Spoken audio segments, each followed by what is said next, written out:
I guess we'll do this intro again.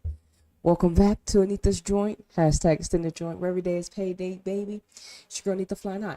Now we're going to be watching a little bit more of this the 2025 SheBelieves Summit because I want more information. I know there's more things, more gems that that I missed because I was busy watching it. And also, I wanted to know why, in essence, wasn't the... I know it's the SheBelieves Cup. They're going to have to change it. Not change it, but don't they need to start including the USL Women's Super League that is new here in the BSL? I mean, now that's new here in America, you know? Where's my phone? Live in action.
All right, perfect. Yeah, like I said, I'm gonna go through more of the SheBelieves Cup summit. What actually was said, why did what, and we're gonna, like I said, I know it's like a 6-hour video, so I'm not gonna like recap it all day, or all of it. But we did watch Michelle Kang. We're gonna rewatch Michelle Kang. Like I said, this is only really if you're interested in what the people that have these football clubs, the people that they're collabing with when it comes to helping the teams, of course, be bit better. There were so many speakers, and there were so many new. I guess there's so many people that are helping in women's sports, not just in women's soccer, but in women's sports in general, for all ages.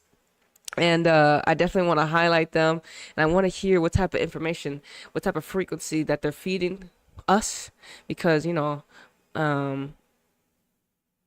love the women's game. The women's game has helped me so much based upon where I am currently, and I want to know also how else has football helped these other individuals, because this is like I said, football is a global thing. It doesn't just help the players. It can help a lot of people.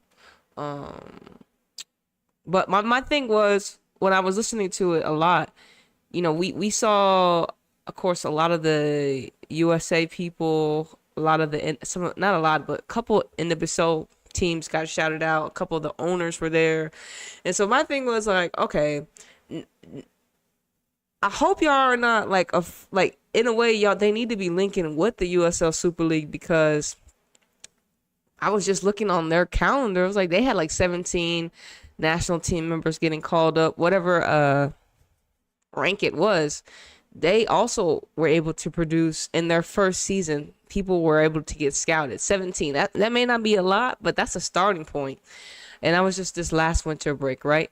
And hearing, I think we're gonna listen to. We may not listen to Jessica today, but hearing them talk about they want to become what is this at? Shout out to the Equalizer. They want to become the size of NFL, right? And I'm just like, okay, y'all know, look how many USL teams are near. I know this photo is not big enough, but it's on Google. You can go look it up on Google. But look how many NWSL teams and USL teams are right there, and it makes more sense that they work together, right? Because they were preaching that a lot. Or just in essence, teamwork makes the dream work. So they will have to work with the USL Super League, and I imagine either next year, the 2026 SheBelieves Summit, I do hope that we get to see some of the USL management come and get involved, because Michelle, what I'm thinking about, Michelle King is like, she may end up purchasing or even creating a USL women's team based upon all the I don't know if that will be like against the rules, having multiple teams, having a team in NWSL, having a team in USL. She already has teams in France and in England. I mean, I really don't see what's against the rules if she does create or even purchase a team in the USL Women's Super League. So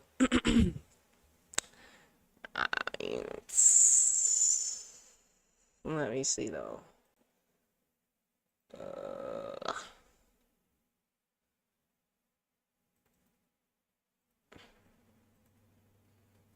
Oh.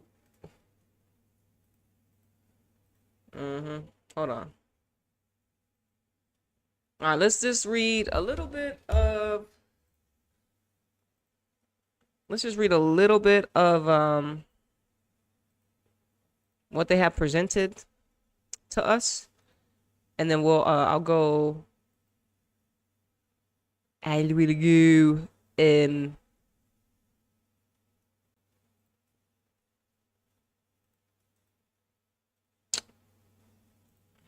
yeah, okay, y'all can see. You can see proper. Y'all can see proper. Bet.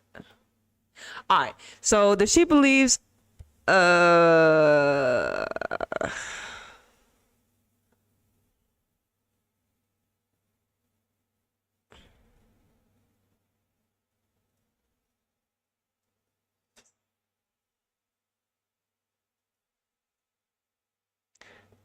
So sorry. Hold on. Let me share this on YouTube. Let me share this on the Twitter.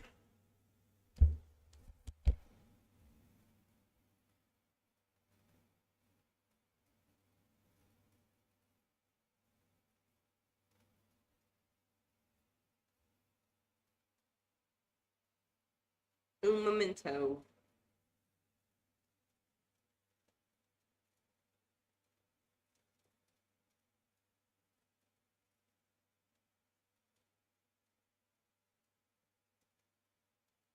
Okay.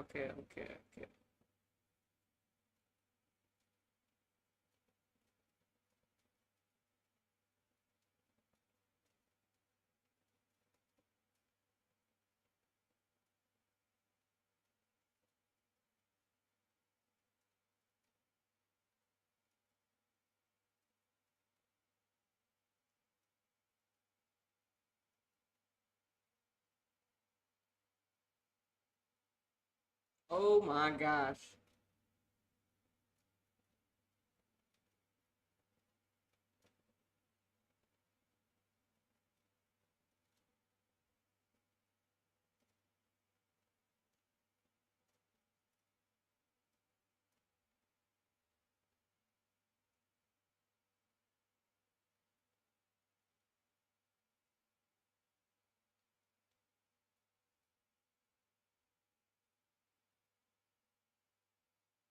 Okay. I'm solid. All right, I'm ready. All right. If you don't know, here you go. SheBelieves Cup. I mean, SheBelieves, inspiring the next generation, right? Inspired by the U.S. women's national team, SheBelieves is a movement to encourage young women and girls to reach their dreams, athletic or otherwise. The campaign was originally launched in the runner-up to the 2015 Women's World Cup and has evolved into a special bond between the U.S. soccer and its fans, taking a powerful message of empowerment and that of believing in yourself into communities across the nation. As one of the most popular women's teams in America, in the United States, the women's national team is a prime example that dreams are attainable if you set your mind to it and go after what you want. Through dedication, teamwork, perseverance, and success, the U.S. women's national team inspires new generations of young girls and women to be better and strive for better. They inspire them to believe. Okay, spread the message. Get involved. In a culture where young girls In a culture where young girls are often influenced by outdated gender norms, it is a mission of SheBelieves to empower girls to reach their dreams. You and your organizations can join this mission by spreading messages of positivity and showcasing your athletes and their stories as examples of hope and success.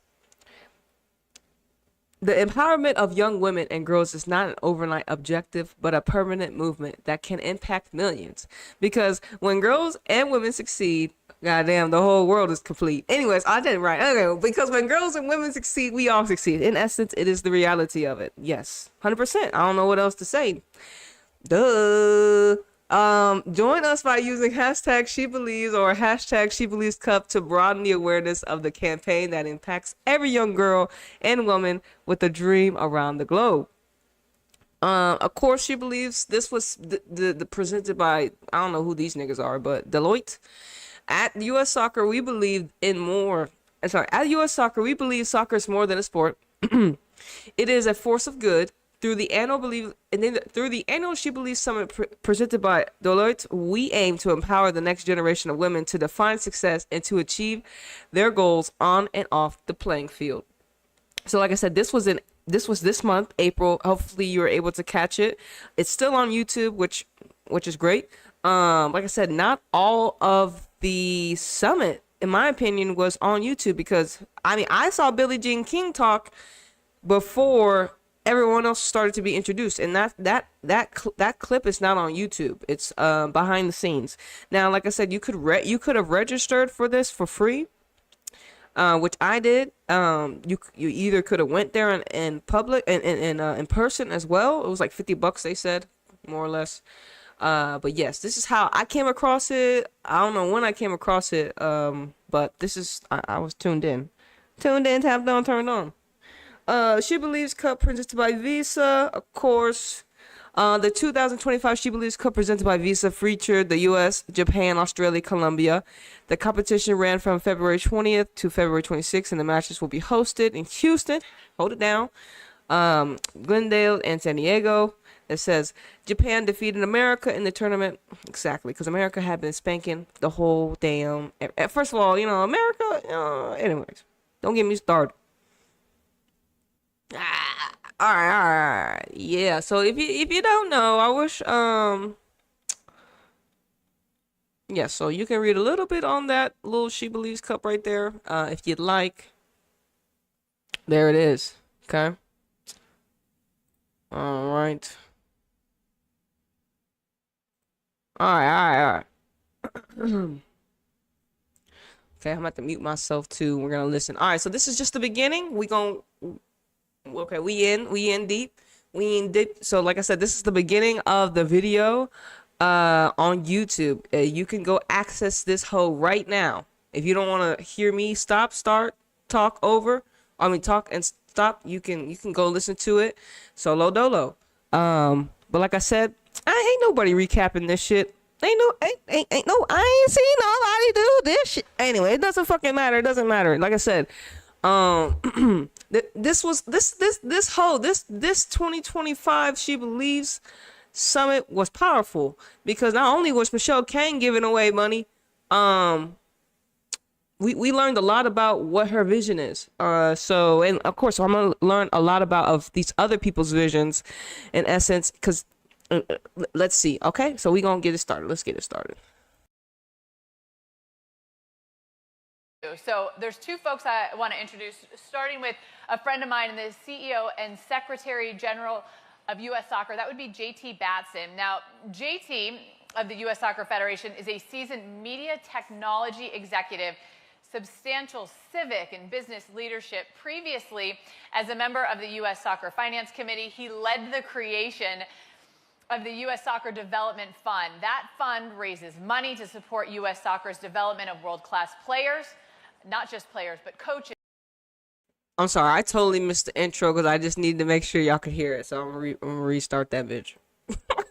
My bad. And it was another thing about it, it was so cool. Like I said, because I'm an observer of energy, as we all have the ability to tap in, observe but don't absorb, because this is how we get attached to shit that's not ours. So yeah, a lot of the, like I said, listen, we don't know these individuals. I don't know these people personally. I don't plan on getting to know them unless they come into my reality. Okay. And that's just the reality of this thing. But let me go start. She was the host, right? I don't know really who this woman is, to be honest. Did she play soccer before? Who is this lady? I don't know her personally. Like, when she appears to the screen, I'm like, who this? Who that? I don't know her. I don't know who she is, how she has influenced the game. That's just me personally. She's not a big enough face for me to like identify and recognize. That's not offense to her, but it's just like, who are you? Like, who are you a former player? You don't look like a former player. But then again, I don't want to be judging niggas, but I'm just saying her energy was a little different. I'm not gonna lie.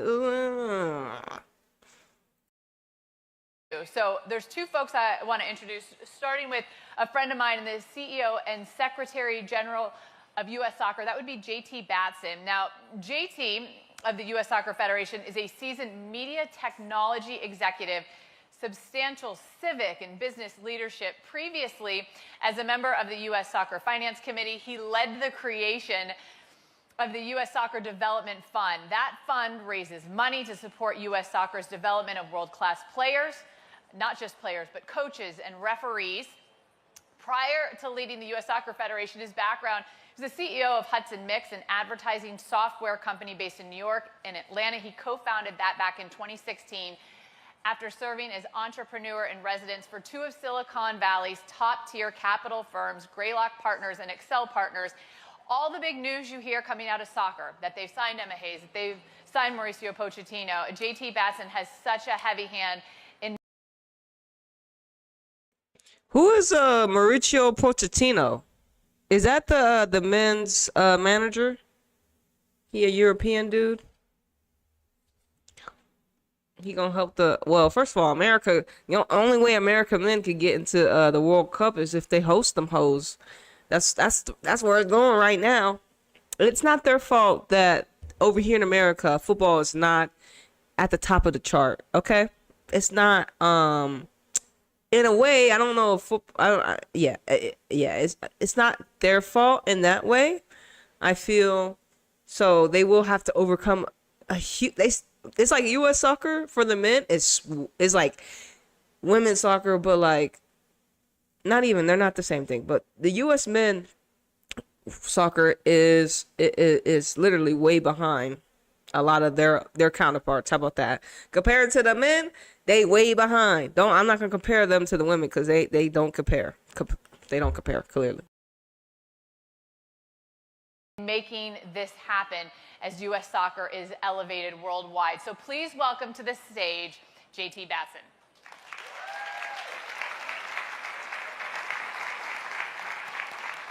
Hello, hello. There.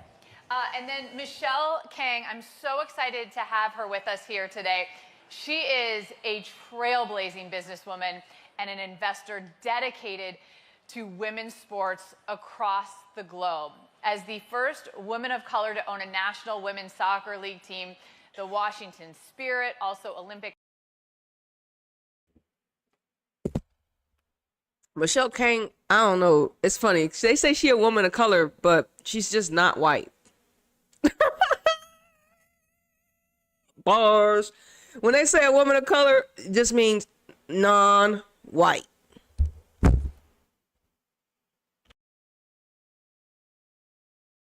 Lyonnais, the London City Lionesses. She continues to set standards across the industry. In 2024, she launched Kaniska, the first multi-team global organization.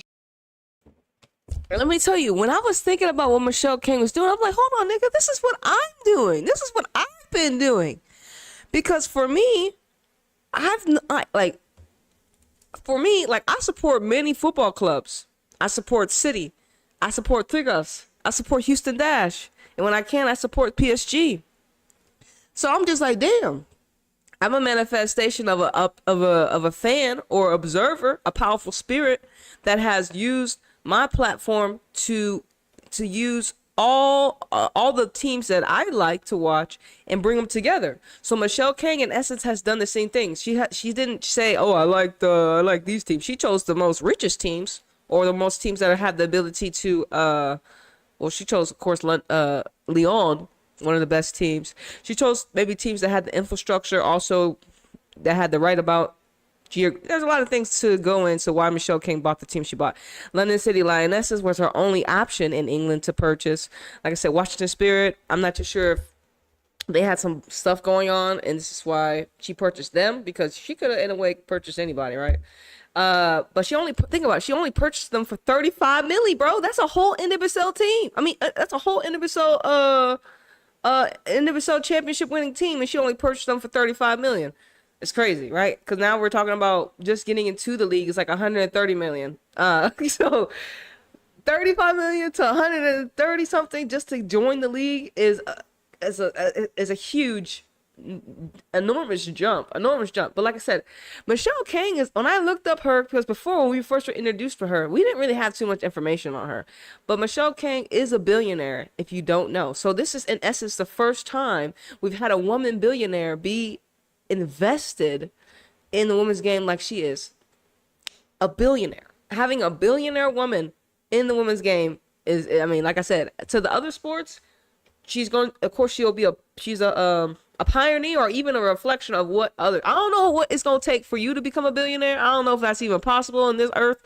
Like I said, I don't know if I want to become a billionaire. I just want to have stability in this shit. So, I mean, nigga, can a nigga just, like, you know, have a normal, I'm not normal. But anyways, Michelle King is a billionaire. For you that don't know how she was able to purchase all these teams and especially be majority stake owner of Lyon. She's a billionaire. Billionaire. Focus on professionalizing women's football, demonstrating its long-term commercial viability and cultural impact. Since launching that, she's made multiple impactful investments and donations. And perhaps the most impactful, U.S. Soccer can certainly attest to this. In November, she donated $30 million in women's soccer here in this country. The impact is monumental. It is felt daily on the broadcasting side. People we talk to on a daily basis when we're out here covering games talk about how much that changes the game for not only women here, but women everywhere. She has been recognized as a power player in women's sports by the Sports Business Journal, one of the 50 most influential figures in sports by Sports Illustrated. Please welcome to the stage, Michelle King.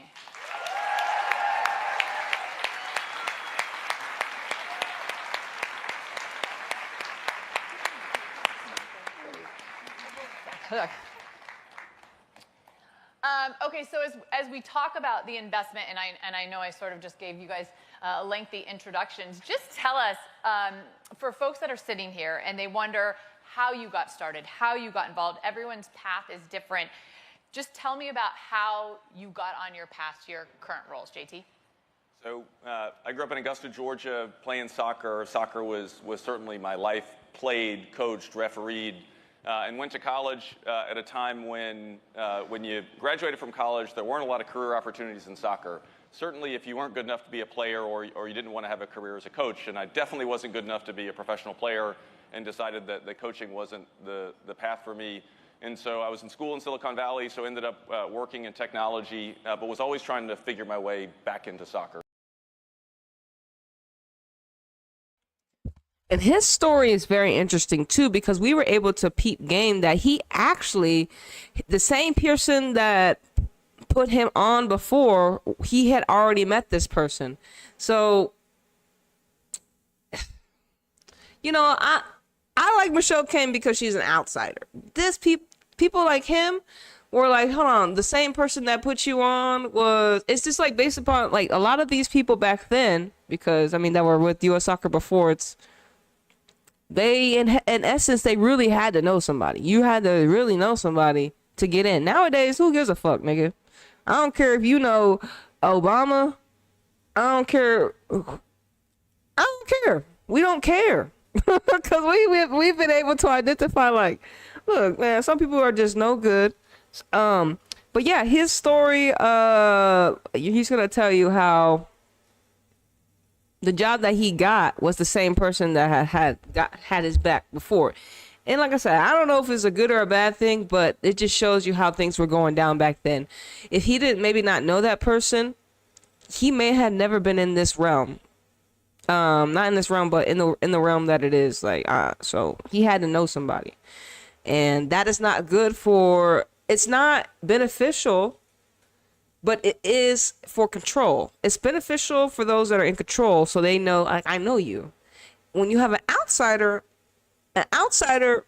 doesn't have and doesn't owe you as much currency or as much. They don't really owe you as much. They're like, hey, look, you know, who are you to tell me that I owe you? You know, who are you to, you know, and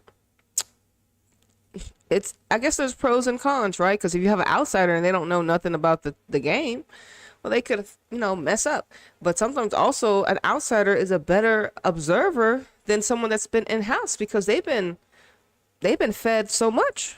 But yes, okay, continue. Because soccer was absolutely my passion. And what was really cool is on Tuesday in Atlanta, we sort of announced the opening of a upgraded youth soccer park there. And the president of that youth soccer club was the guy who got me started in software engineering in like 1998 when I first wrote my first piece of software. So it was an incredible moment to sort of bring that full circle, because other than my parents, there's no one who had more influence on me than Brian. And so, sorry for, it hit me as that's why we're here at US Soccer. We know that soccer is a force for good. We know that there's such an opportunity to do such powerful things with the sport. And so it's so awesome to kind of come full circle and to be there in Atlanta and do that, and obviously to be with you here to share all this. So. And it's so cool to see how much that means to you. And I think full circle moments for everyone, right, are the most impactful. Tell us about your path.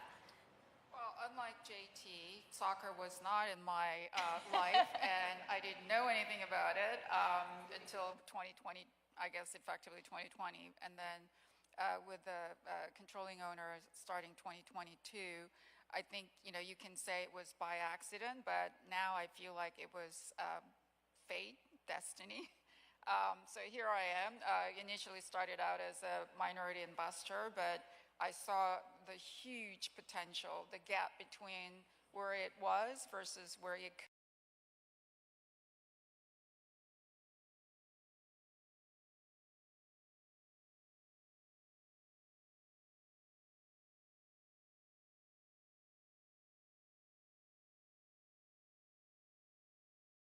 Yeah, so Michelle Kang, the billionaire, saw a huge she saw a huge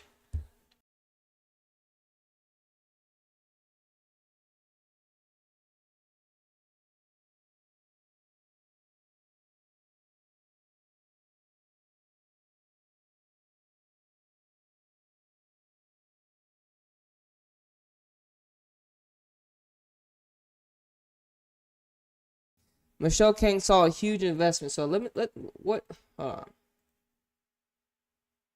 we'll be right back, Michelle Kang. Okay. Yeah, so Michelle Kang, right here, there you go.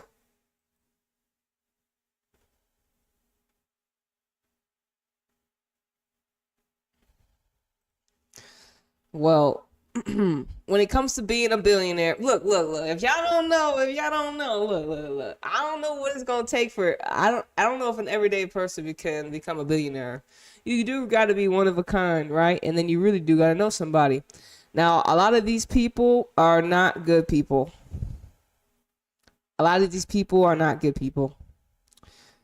Whatever. Where's Michelle Kang in this bitch?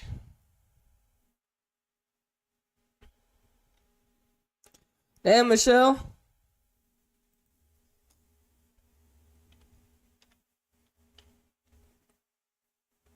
What the?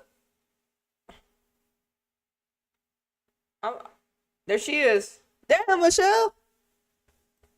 Michelle's not even she's not even up that high. She's 2,623rd. Michelle Kang, 1.2 billion. It says she's 65 years old currently, and she became a billionaire through healthcare and technology. This is Michelle Kang. And it's another person. Soy sauce, my guy. 9.2 billion. is crazy. But yeah, Michelle King, you don't know, she's an American billionaire, became a billionaire through her technology, and she also is Big Gemini Gang. June 1st. So when it comes to, okay, so I had to brag on Michelle King because I didn't know who she was because her Wikipedia wasn't like up to date. I couldn't find out what type of energy she was. And the fact that she's a Gemini and I'm a Gemini, and then in essence, I have been doing what she has been doing in two different ways, it's not a coincidence. It's not a coincidence. It's not a coincidence in my opinion. And like I said, I may not be able to currently do it at her magnitude, aka purchase football clubs, because I'm not a billionaire. But we have the similar vision in a way when it comes to me showcasing multiple teams and talking about multiple teams, or like you know how people are like multi fandoms, but like for me being the observer and putting the teams that I like out there together, and I didn't create a Kaniska, but I just created a YouTube channel. I created a Twitch channel, and I was bringing all my teams to one. I mean, through all the teams that I like, and showcasing the talent to the world. Like, hey, look, we got great teams in Mexico. We got great teams in America. We got great teams in England. Because it's a global game, right? Because, see, I already had the vision, too, back when I started presenting myself to the world after my awakening, of course. But Michelle King, you have the floor.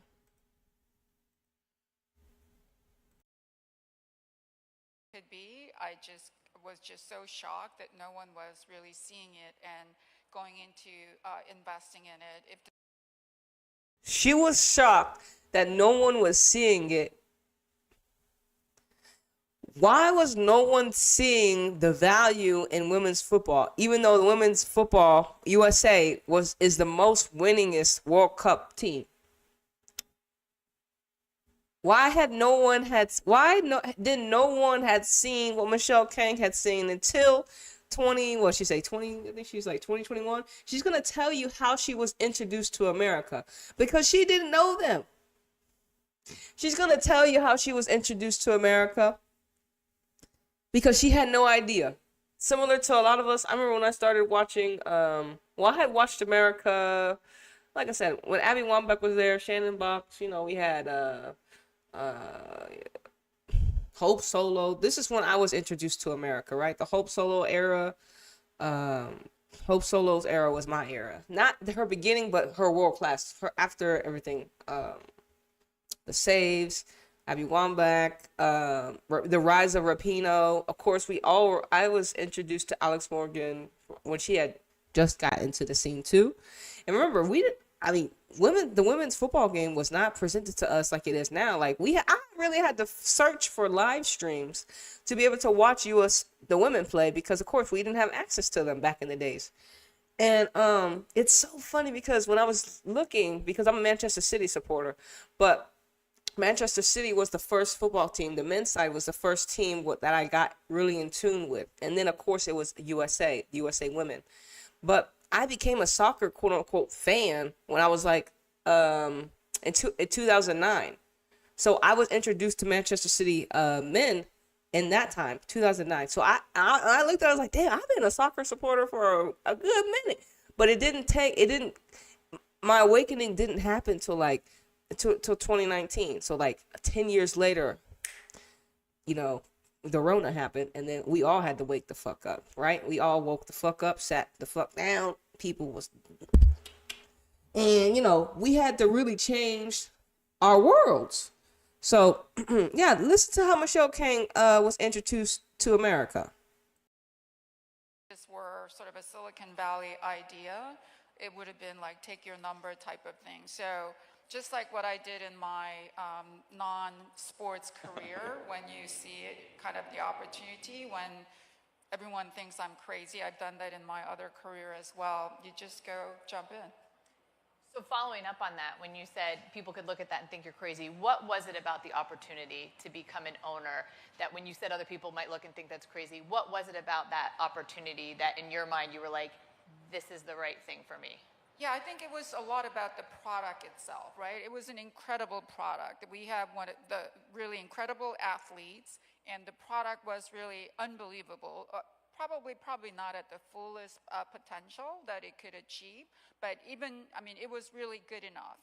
And if you compare that to other sports products or other entertainment products, I just thought that it was a hugely under-leveraged, underappreciated asset, and it really has something to do with the product, the athleticism, and the players we have, the coaching staff, but with the investment, proper investment, and not only on the soccer, And when she talks about the product, aka our world-class players that we have, compared to the other, compared to, I guess, the other world, right? Because, like I said, sport entertainment, is a huge thing over here in America. In other geographical locations, it's only football, and then of course, if the women are living, they don't live like they live in America. The women in other countries don't live like they live in America.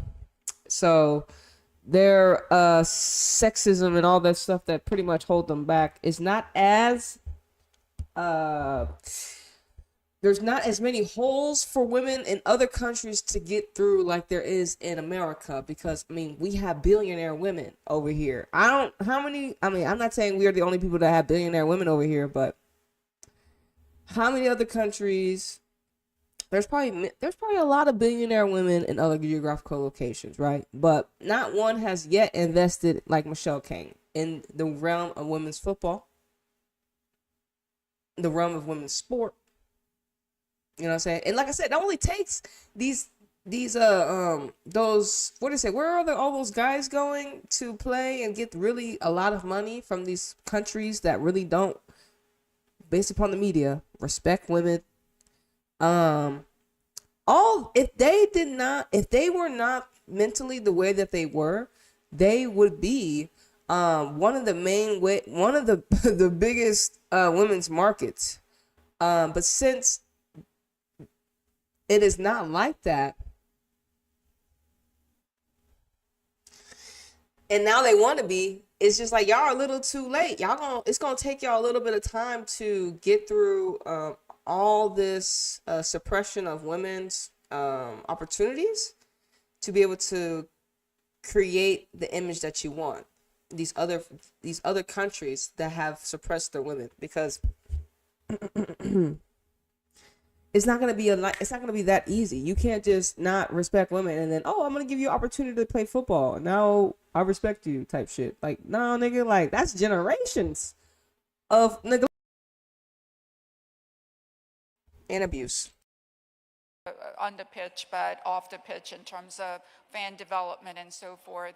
I didn't really see any difference between this versus ultimately, not that I'm comparing our sports with men's product, but NFL, Premier League, I just really did not see that much difference. Quite frankly, I thought it could be even better. Different, but better. JT, yeah, go ahead, yeah. Exactly. Ain't no competition when it comes to the men, especially in America. There's no need to compare the women's success to the men's success, because it's not there. So the women's game is just as good because we have great athletes. We have great players. There's greatness all over the world when it comes to the realm of sport and other realms. But since we're in the realm of sport, yeah, America produces some quality talent. Especially if you pay to play over here. You bet damn well they're going to try to get the best coaches because they pay to play over here. In other countries, it's like, it's my dad, it's my mom, it's my cousin, it's my brother, it's my sister. I'm not paying top scouts to come teach me.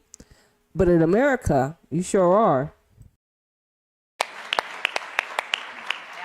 I don't want to interrupt that. U.S. soccer is making a significant investment in the women's game. Michelle specifically has made such an investment in the women's game. Tell us about what the Federation is doing. Well, as y'all heard from Billie Jean King this morning, focusing on the business of the sport is so important. And when we met for the first time this summer at the Olympics, we had a lovely breakfast that was supposed to be 45 minutes long, I think like 3 hours long. And I have a 2.5-year-old, so I still didn't have enough coffee, even though we drank coffee nonstop. And what really got me so excited was Michelle was focused on the business of the sport. And not just the commercial side of the business, but all parts of the business. Do we have the right and enough referees? What's the pathway look like for coaches? What does it look like for sporting directors? High performance. All of the ingredients that ultimately lead to a successful market. And so part of what we've been excited about at U.S. Soccer is investing in the entire soccer ecosystem in a way that grows our sport. Of course, we want our national teams to win. We want our pro clubs to win on the world stage. We also want soccer to be everywhere. We want everyone in the country to be able to experience the joy of soccer. And to do that, we have to maximize the investment in our sport. We need government money into the sport. We need commercial money. We need capital. We need sponsors. We need media partners. We need philanthropy. We need all these things to be able to grow our sport in a way that achieves what Michelle was talking about in terms of being one of the great products in the world. Something you said that's so important, and I was at an event recently and someone brought it up. They used the word ecosystem, and they were talking about brand deals for athletes, and you sort of a little bit alluded to this here because it's not just about the senior national team. And we see, I'll give you like a small example of this. We see Emma Hayes now calling in the U23s now every time she calls in the national team because it's about growing the broader spectrum, but it isn't always just about the athletes. To your point, when you say ecosystem, you have to grow the coaches, you have to grow the referees. So there is always such a broader picture, and I think so much of us, and rightfully so, right, the attention is always on the athletes and the stars on the field, but there is such a broader system that also needs to be invested in to allow things to grow, and that's a really important part of what's being done. Michelle, you established one of the first all-female soccer ownership groups. That is a model that is now being, go ahead.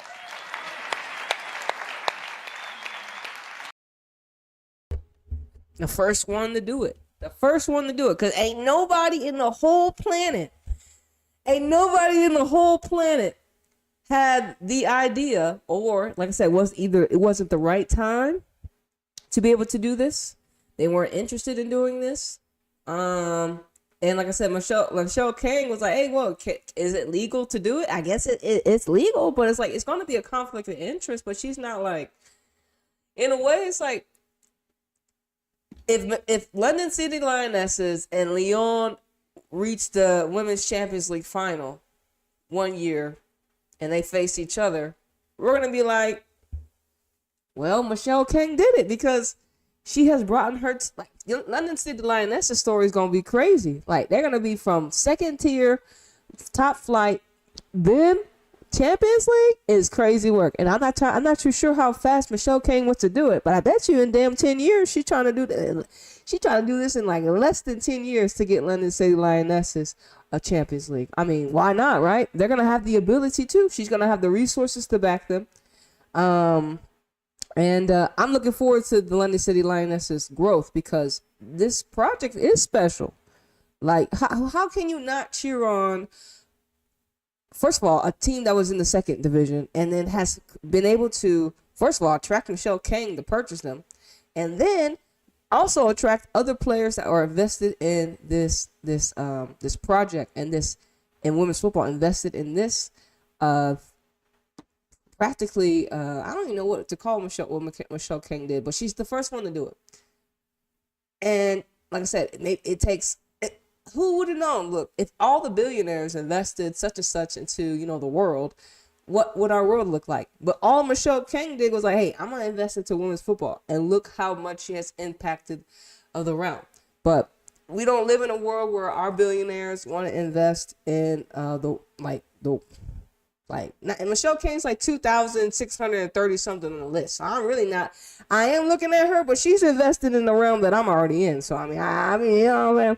So, other billionaires, we don't see them niggas. And that's another thing with these.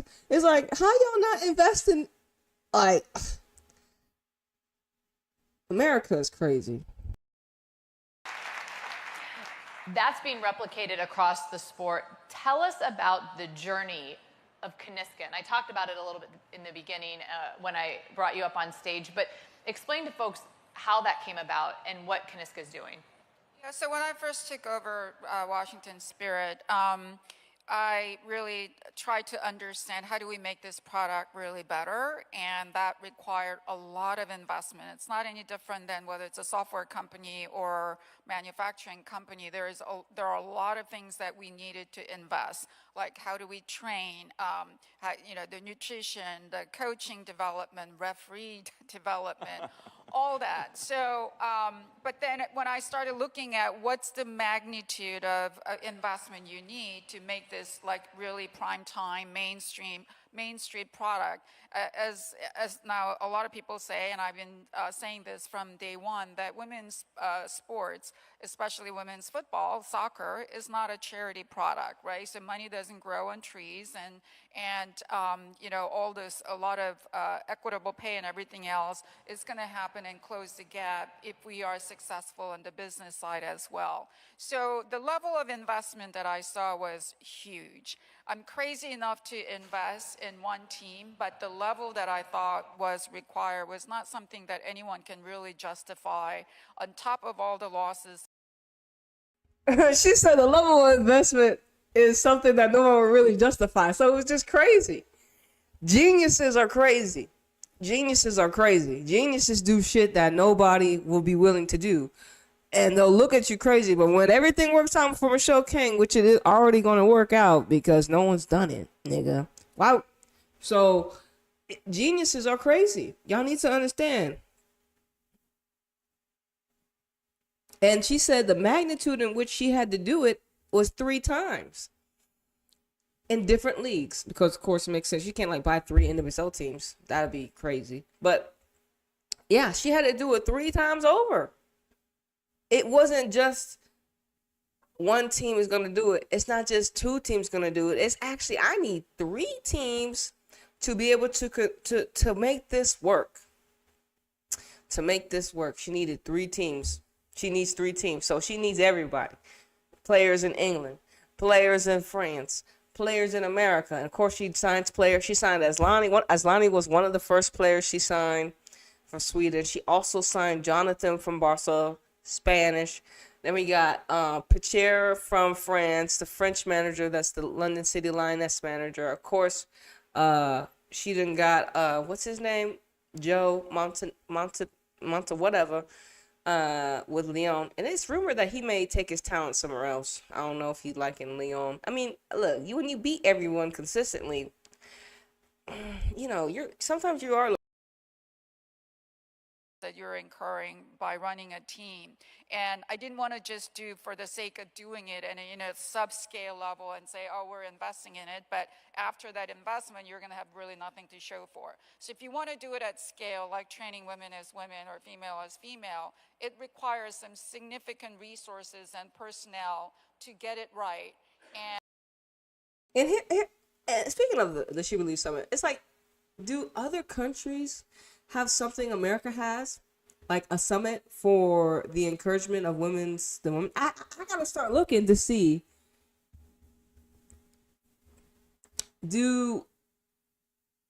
Does Mexico, does England, does France have a summit where they have some of the best speakers in their women's game come and talk? And that's another thing. It's like, well, they may not.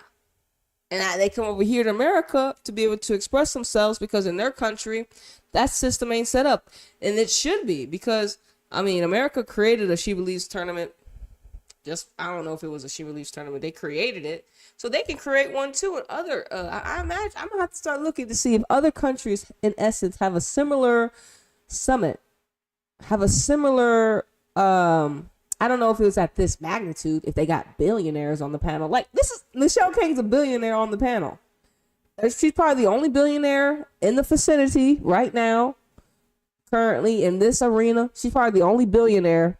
And I'm just thinking in other countries, it's like, where are y'all billionaire women coming to talk to other women about the realm. You know what I mean? So this is why this is so important.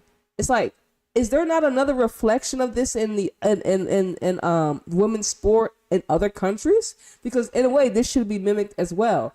Having all these great speakers and teachers, influential people in the realm of sport in this country come and talk to the collective about their visions and how they're going to help expand the women's game, or in general, women. Not just boys are included, but this is women's sports. And the way to do it is to have multiple teams and centralize some of those resources and do it once. There's no reason for every team to do this, right? Whether it's I own it or somebody else owns it, this has to be done. And if you can actually pull the resources together and centralize, you can do it once at scale and make it available, not just among my teams, but anyone else and any other teams and in any other sport. So there are multiple categories like that. The training female as female, even you think about global scouting capabilities, you know, not every team needs to have it. There are just games and there are players. So there are some centralized functions that you can do to build the economies of scale and scope. And that was the one way to build a scale. The other thing is I'm in a hurry, right? I want to build this product quickly. So it's an acceleration. So I don't want the soccer is the most popular game in the world, right? Some 6 billion people either watch or play or. All right, let's see. Let's ask some information.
I was just trying to see some of the numbers. She said like 6 billion.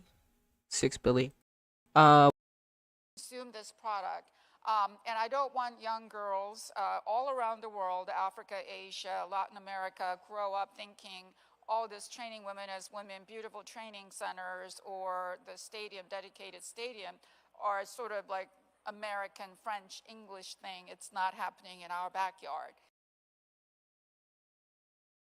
And like I said, it's like America in a way. Like I said, I feel like allowed Michelle Kang to do her big one. Not only did she give him fucking $50 million or $30 million to say, shut the fuck up, let me do what I need to do. Other countries, they may not want to take Michelle Kang's $30 million to invest into their team. They're like, who the fuck are you coming over here and investing in our women? You know, other countries will be like, fuck no, we don't do that. But they got billionaires, maybe even on their board, not wanting to do that. You know what I'm saying? So it's like other countries will have to fight people that don't want to invest in the game just because. just because they don't want to see women grow, just because they're haters, just because what? Why wouldn't you not want someone to invest to help your country? It's going to help your country because your women are going to be put in positions to, one, free themselves more, to be educated, to play a game, to be healthy, to just be free human beings, just in general. You don't want that for women? Well, we're starting to find out they don't really want a lot of things for women. It doesn't matter. We care what the fuck you want, nigga. But I wanted to buy teams all around the world and give exactly the same thing everywhere so that it's in their backyard. So you have no other excuse but to put yourself 100% if you want to play soccer, so that it's an acceleration of the product, of the game. And that also helps to bring fans, and that brings also the commercial sponsorship because it's a global product now. It's not just local product. So it's really, I mean, two words would be scale and acceleration, but it is to get there quickly at scale.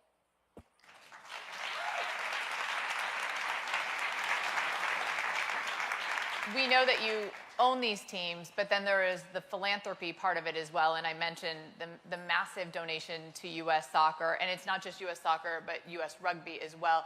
What prompted those actions when you're already so invested in doing so many things? Tell us what was behind that. Yeah, so in terms of U.S. rugby, it was just literally the most expensive game I attended. I went to a game during... What is expensive to a billionaire? Michelle King, stop talking about shit expensive. She talking about this is the most expensive game I ever been to. Michelle King, you're a billionaire. So how much was the rugby? How much does she have to pay? But she's a billionaire. So we ain't doing rugby? She gonna lower the prices?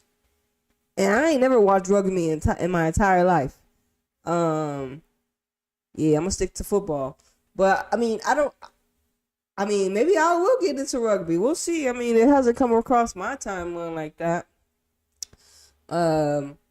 So yeah, I don't know. But I believe, let's pull up how much money did Michelle King invest in the rugby. I think I saw $1 million $1 million throughout 5 years. I think that's what she said.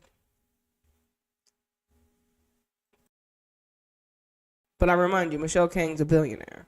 Billionaire. The Olympic in Paris, and I really had no idea what I was walking into. And it was like, 70,000 person stadium, and it was sold out. And it was unbelievable. It was a Rugby 7, I think. And I was just really impressed. And I sat next to, I think, U.S. Rugby Association, and they were telling me about the state that the female rugby teams are in the U.S. And the story was very similar to where U.S. soccer, the soccer situation was several years ago. And I thought that if I can just do a little bit to catalyze and to give little kick and get them to win the 2028 Olympic gold medal, because they won the bronze. And I said, the condition is that when you win the gold medal, I want one too. I would too, nigga. Hell yeah, run me that medal. run me that medal, homie. Hey, bro, run me that medal. It's nothing. It's just a gold medal, fam. Hey, run me my medal, fam. They make it in the shops. Run me my gold medal, ho. It's the only way I can get any close to. But in terms of U.S. soccer, I think the point is not only about training, but you can't advance this product. It's not just I can go make something in my garage or a factory and then say, here is the best product. The game of football and soccer requires so many different elements, right? It's not just my team or every team's players. Until we can hire this player, there's whole youth club development. I think Europe is probably better than what U.S. has had in the past, and we have to fix that. There are referees to make sure that the product is exciting and all that. So there are just so many different elements that I can't do by myself or team owners can't do. There are different organizations that need to do. And I think that's really the best, the U.S. Soccer is the best organization, place to take all those initiatives. And what better way to advance the women's football with U.S. soccer investing in all those elements in the ecosystem, because it's not just I have a team now, I have the best player. Well, that can lead probably for 3-4 years. And if they don't have a flow of players, if the refereeing is not done right, all that, we're gonna fall apart. So this is to ensure that not only we get there quickly at scale, but it's gonna sustain. It's really cool to see too. Oh, she gonna go. I gotta speak before she gets me all flunked out. But yeah, Michelle Kane, like I said, they like to use the word ecosystem. Remember, Michelle Kane's a Gemini, so she's a Gemini, so she's a master communicator in essence. So when I first heard her, I was like, what the fuck is she talking about? Like upscale, eco, like all these words. I was like, I'm not, because first of all, I'm not a billionaire. And then I don't be in rooms where they talk like this. And so at first I didn't understand what she was doing until I realized I was doing the same thing. I was doing the same thing in a totally different way as a fan, as an observer. I'm doing my part for the collective, but of course, Michelle, I'm doing something way different. You know what I'm saying? I'm tapped in spiritually. They tapped in financially type shit. You know what I'm saying? But yeah, Michelle Kane, realizing that this product here in America needed more investment, and she has the ability to do that, and nobody had done it, and everyone thought she was crazy. So she already knew, it's like, everyone thinks I'm crazy for doing this, so I know this is gonna like pay off for me, because ain't nobody ever done it. Nobody's taken the risk to invest their dollar signs in the game of women's football, which is honestly silly. It's like, why would you not back America? Why would you not invest in women's football in America when they have the most? Like, that's the same thing with Germany. It's like, how come we're the German billionaires in the men's game? We're like, yo, y'all could invest in y'all's women, and y'all could be just, first of all, how many y'all won multiple World Cups? Germany, where are your billionaires? So I'm just like, a lot of these, Germany would probably be the only one, because they're the only team that has won multiple World Cups, in my opinion. But it's like, Germany's super restricted based upon my observations, very discipline minded, based upon my observations. You know what I'm saying? So if they had a billionaire come through and just invest and be like, hey, yo, I want to help Germany be great, you know, why not? But over there, I'm not saying they're producing. America's big, and we're producing a lot of things, and mainly in entertainment, because, you know, America is a big show, right? When someone makes a donation to the extent that Michelle has, when you actually tangibly can see that impact, and I was sharing this with JT earlier this morning, that I was sitting down with Emma Hayes, who you'll hear from later in the day, and we were just talking about the broader picture of the U.S. women's soccer team, and just not the national team. But she was like, yeah, look, we're in the market to hire a coach for you know, she like had a laundry list of coaching positions that they were going to hire that might not have been on the radar before. And as we were sitting there, and Julie Foudy was one of the folks that was sitting there with us, we were like, wow, is this a direct correlation to the impact of what Michelle has given them? And it truly is. So this is not just you know, put some money out there. I mean, they are tangibly doing stuff, and that effect is not just helping people at the highest level, but levels beneath that.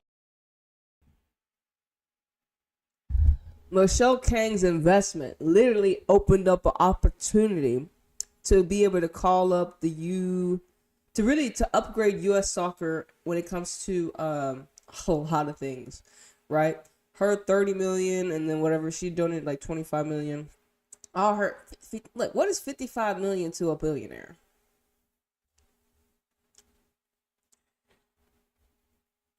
She gonna get her return when her teams win. She's gonna get her return just in good karma, because she has done something no one has done in the realm. You know, and the fact that, like I said, it's the realm that I'm tuned into. I'm tuned into women's football, and I've been tuned in for a little bit longer now. But we ain't never had a billionaire come through and splash the cash. She shit on everyone. She shit on everyone. Michelle Kane. She said, I'm gonna do this, and y'all gonna watch. And she said it's not. She said it only needs to be done one time. So she's claiming her doing this is going to set up a lot of the other teams. And in a way, don't we want it to happen just one time?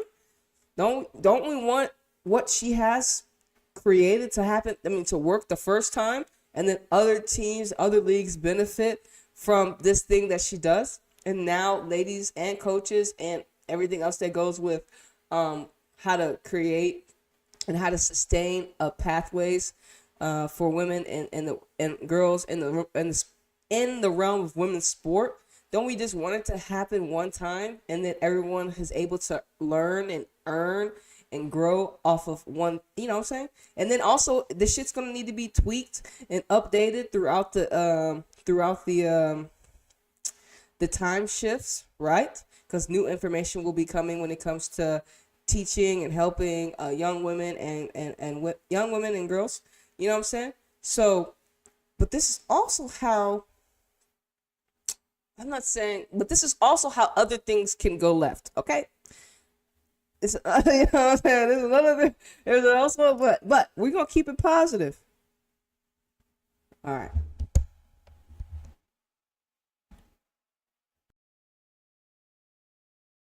And JT, I know you can speak to this obviously far better than I can, just what that donation that Michelle gave U.S. Soccer in November, what that has meant for you guys and what you're able to do. I think that's a great sort of tee up for that, because U.S. Soccer has never been in a position financially to have youth national teams, U15, 16, 17, 18, 19, 20, 21, 23. Never had that before. All due to Michelle Kang's money. It's always about money. They never had the money. They never had the people. People have never thought that women's football needed this type of investment in America. Because the investment in essence that they were already doing was still producing World Cup winning championships. You know what I'm saying? So everything that they are still producing World Cup winning championships, World Cup titles, Olympic titles, with the investment that they did have. But now with the investment of Michelle Kang, it's gonna take them to another level. And that's why I fear for other national teams. I'm like, listen, y'all need to figure out how y'all gonna compete with someone over here in America. A billionaire in America is now investing in the women's game, and it's global. And the women's game is not just in America. I mean, and she got teams, she got NWSL teams, and she also helping our America team. Hey, like I said, if Michelle Kang, that's my thing. So Michelle Kang didn't give London Saturday Lionesses, not London Saturday.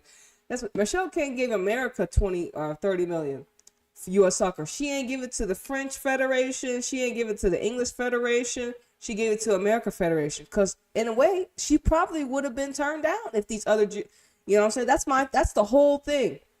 I would imagine if Michelle Kang can give money to the England Federation, and she can give money to, but she's an American, right? She's American. So she's like, what is an American doing giving money to the Spanish Federation, the French Federation? You know what I mean? So it doesn't really make sense.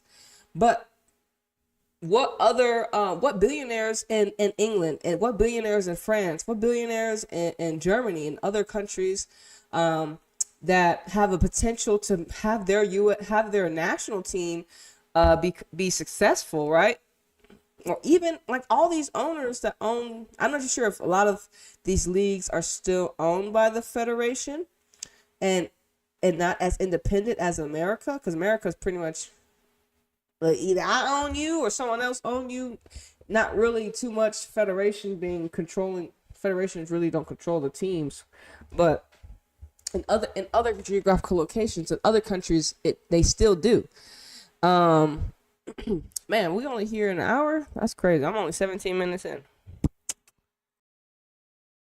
And we also have never been in a position, even with a subset of those teams, to fully program them across all of the FIFA windows. We now do. And the reason why that's so important is there are a lot of great players in this country, and people develop at different ages and stages, and we need to massively expand the funnel and so that more and more players have an opportunity to be identified, to be developed, to play against the best in the world, and ultimately, hopefully, win World Cups, win gold medals, like some folks who were here earlier today. And so incredible opportunities from a player pathway. But it's not just the player pathways, it's also the infrastructure, so the digital infrastructure. What are the tools we have? And that's another reason why it's crazy that America won this gold medal with, I don't know when Michelle Kane gave him money. She may have given it to him before the Olympics. But in general, that's just like America. That just shows people, like America now, like I said, they just won a gold medal with 3 players, right? The Expressos. And then, you know, their competition are like, damn, like, they just got their coach like seven matches ago. And they still winning gold medals off of 3 players. Like, the other national teams, the other federations better be peeping game, because if y'all don't figure out how y'all are going to elevate y'all's teams, America's going to run through y'all like they've been. Y'all have to match Michelle King in a way. You may not be able to match her financially, but I bet you there's billionaires in your country. So you could match her, but you just maybe you need multiple people to invest. Maybe you need multiple millionaires to invest like Michelle King did, and not just, you know, maybe you do. Maybe you're like, hey, I'm gonna match Michelle King. Like, she said, you know, and that's what I'm saying. Like, she makes owners that are, then again, she's a billionaire. I don't know how many women's football owners are billionaires. Like I said, she was a billionaire before she stepped into football. Other people became billionaires while they were in the game of football, aka ownership, but they may not have been billionaires before they started this, right? So Michelle Kane has an advantage, but that's not her fault. She was in a totally different field. She was doing her other purpose. Okay, so now that, you know, she is here doing this, other people are like, yo, I guess I should have been done this, man. I should have been. Don't be scared. All it takes is, in France, or even in like I said, if these teams in France, like Lyon was bought by or majority owned by Michelle King now. Like, imagine if PSG get a owner that started but is PSG connected to the federation? If Lyon was able to get Michelle King in, what does that mean for like PSG and like the other teams? Paris. It's like, do y'all not have the same ability? You know what I mean?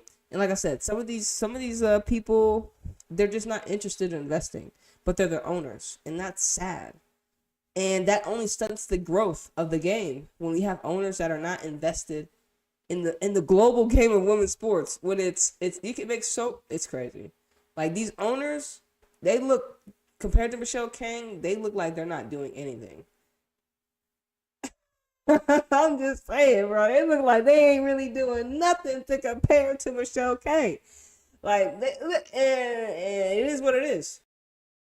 Have to be able to scale our talent identification and development, and then how are we investing in the next generation of coaches, and in an area as a current referee, which I appreciate, also the referees. And, you know, how many of you watch some of our youth national team games on television? Anybody? I encourage you to do it. There's some incredible young players. And, you know, one of the things that really hit me early on when I joined, Kate Margraf, who was our general manager of our women's national team, she was like, "You're a referee, right?" I said, "Yeah." It's like, "Watch the referees in our youth national team games. They hold us back." And I thought, huh? And you'd watch the games, and a lot of the referees had not had the opportunity to referee at the level of our players and where our players were looking to play. And you could see the games were different when you had referees who were well-trained and well-developed, and the games that weren't. And so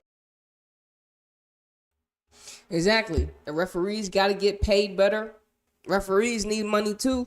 I'm running around chasing freaking Barbara Banda, Shad Winger. You know how fast these are? I need some money, fam. Man, you know how hard it is to track down these players? Hold on. They faking like they hurt. She act like she got stepped on. Bro, my eyes.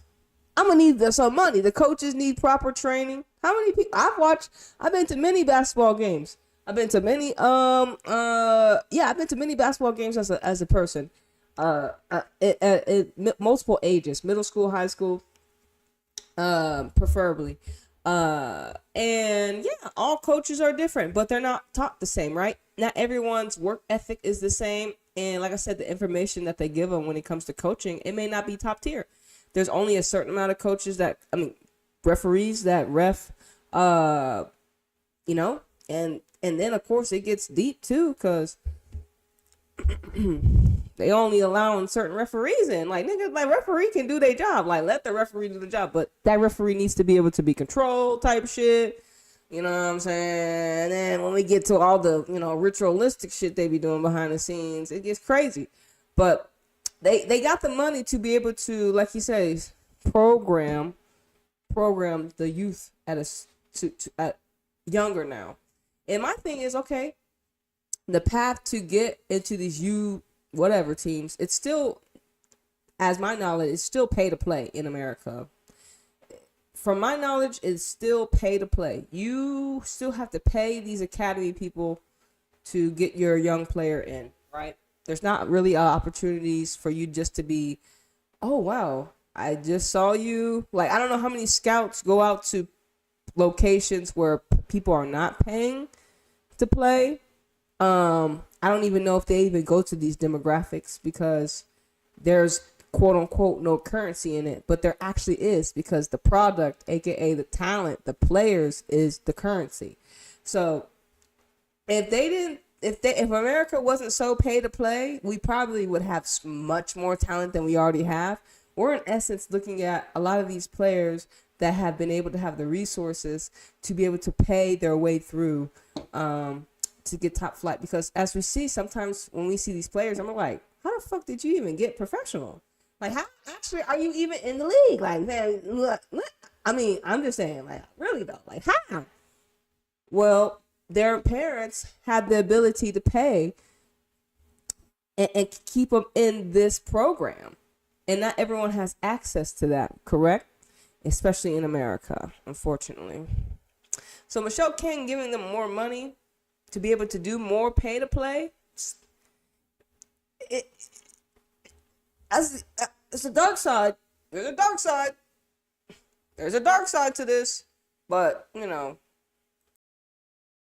So, to Michelle's point, there's so much that makes a great product.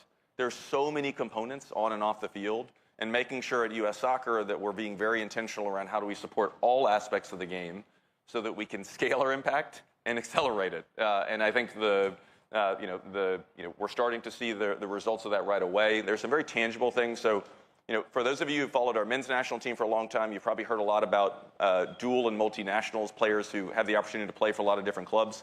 Well, that trend's now on the women's side too. And a large percentage of our youth. We ain't worried about the men. They bad. Why? We ain't worried about y'all. Go win a World Cup. National team eligible players also are eligible for other countries. Well, what better way for you to feel connected to the U.S. program than to train with the U23s or U21s or 20s or 19s alongside the full national team? So you train in the morning, or the full team trains in the morning. In the afternoon, Emma and Matt Crocker and other sporting staff are able to go watch you train in the afternoon, give you feedback, and maybe even pull you into practice the next morning. And so our ability to build a full program, not just individual teams, is something that's really important. Julie and Brandy and so many could talk about the culture of the women's national team. It's an incredible culture. They are the most competitive group of people I've ever been around. Our board chair, Cindy Parlow-Cohn, our president, is the most competitive person that I've been around, which... And I love that, he brought, like I said, let's just remember, U.S. soccer is scandalous as fuck, okay? Y'all niggas are scandalous. Let's not act like we've had plagues of purges when it comes to U.S. soccer people in positions of power. Also, the individual teams crashing out with their coaches. U.S. soccer, y'all also were people that were hiding, abuse. So U.S. soccer, y'all are not clean niggas. Let's remind the collective how shady and how oh, we don't really listen to our players. Y'all are. Look. I know y'all got that money now. Don't act like y'all always been the good guys, cause y'all have not been, and currently still, we still got bad guys. We still got bad guys in hero capes in U.S. soccer. I bet you, and especially in NWSL, we got coaches that are technically need to be fired right now. But U.S. soccer, y'all are not all holier than thou. Y'all still scandalous. America is the best league in the world, but one of the most toxic leagues in the world. So much money invested, so much control when it comes to the money. And that's the dark side, and that has been the dark side of America. The greed, the manipulation because of the money. They are so invested because they have put so much money. Therefore, they want to be able to control where the money goes and how it flows. And that is the dark side of, America. Because these people, as we see in power, if all the billionaires in America that are American invest into us, are just the general population to become better, to become a better humanity, to clear homelessness, to clear a lot of the things that in America that people go through, not having basic natural they don't have access to natural resources. They don't have homes. If we had our billionaires here invest into the world, of course we would live in America would be different, right? But remember, America is definitely racist. America is definitely it's not a good place. It's not a good place. There are perks to us being free, but in essence, we're not that free. And they expect great. And what Michelle's donation and what so many of you in this room, we have great partners. Obviously, the team at U.S. Soccer are focused on how do we go live up to that. And so it's really quite cool. And we're obviously excited about more to come. And to your credit, and Matt Crocker as well, when Emma was hired and when Mauricio was hired, which is obviously you're behind that, Matt Crocker's behind that, it struck all of us how much they cared, not just about the senior national team. We heard it from both of them, how important and how hands-on they wanted to be in developing, when we, again, use that word ecosystem. They truly cared about what was happening at levels that they weren't necessarily touching at that exact point, but knew that would someday affect them. And I did ask Emma recently, I said, when you... All right, to be honest, I really don't like this lady. Calling in essentially two teams together, which is how she's training. I said, how do you make the folks that aren't with the senior national team don't feel like they've sort of been relegated to a minor leagues, or they're over on this field, and how do you do that where you got everyone, in the right mindset? And she's like, here's how, because I am going to be over there with those U23s. Like, they're not going to, yes, they might not be with the senior national team, and I'm Emma Hayes, the national team coach. She's like, but I will be at practice, and they will know that the national team, senior national team coach is sitting there watching them, and that makes a massive difference. Totally agree. And the opportunity for the sort of culture building now that we're opening a year from now, our new Arthur M. Blank U.S. Soccer National Training Center. So first time ever in our history, we'll have a home, which is really exciting. Yeah. Yeah, it was the Sally Yates report. The Sally Yates report, yeah. And you mentioned Maurizio and Emma, and how many of you do hiring in your organizations? How many of you are involved in bringing people on board? Nigga, stop asking questions and just talk, nigga. What the fuck?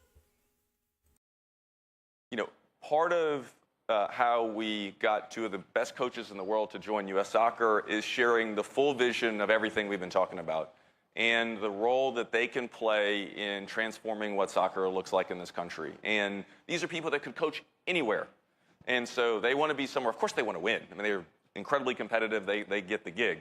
But they also want to make an impact. And the amount of time they spend trying to help on a broad array of issues is really cool. And as you think about how you attract great people, well, you give them big things to go do. And so we couldn't be more fortunate to have them and so many.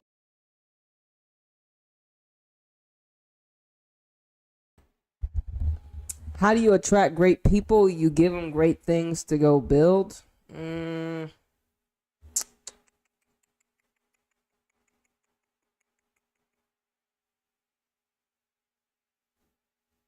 I think how you attract great people is you have to give them something. I guess in a way is kind of right, but yeah, you like man. We talk about Man City and Houston. It's like how are we gonna attract better talent? How in essence will we be able to do it? And if we can't attract the talent that we desire, then we have to develop it. So if you can't attract great people, you have to create them. You have to develop them. So yeah, that's my thing. How do you attract great people? Well, you create great people. You don't make them go do something and then that makes them great because that's something outside of them. You make great people by developing and bringing something out from within them, in essence. So it's a totally flip. And then those great people do things outside. But everything that makes me great came from within. Everything that makes you great comes from within. It's not something you have done outside of yourself. Remember that. You created your greatness from within. And we've been programmed to think that, remember, I was just thinking today that nothing of this world will ever prove my worth. Like, money won't prove my worth. Success won't prove my worth. Friends won't prove my worth. Family won't prove my worth. Especially the way this system has been constructed. Nothing outside of you is going to actually prove your worth. It's all an illusion because we live in a simulation and we live in our minds. So everything is inside. Everything is in me. What I create from within me, it's just a part. It's great and all, but it don't prove my worth. Because I'm more than this 3D. And then we're limited to what we can manifest based upon the of this. You know how you can see how I look. Niggas is limited based upon geographical location, based upon race, gender. How do you attract great people? You develop them. You create great people. He said it wrong. He was wrong for this. Let's go back.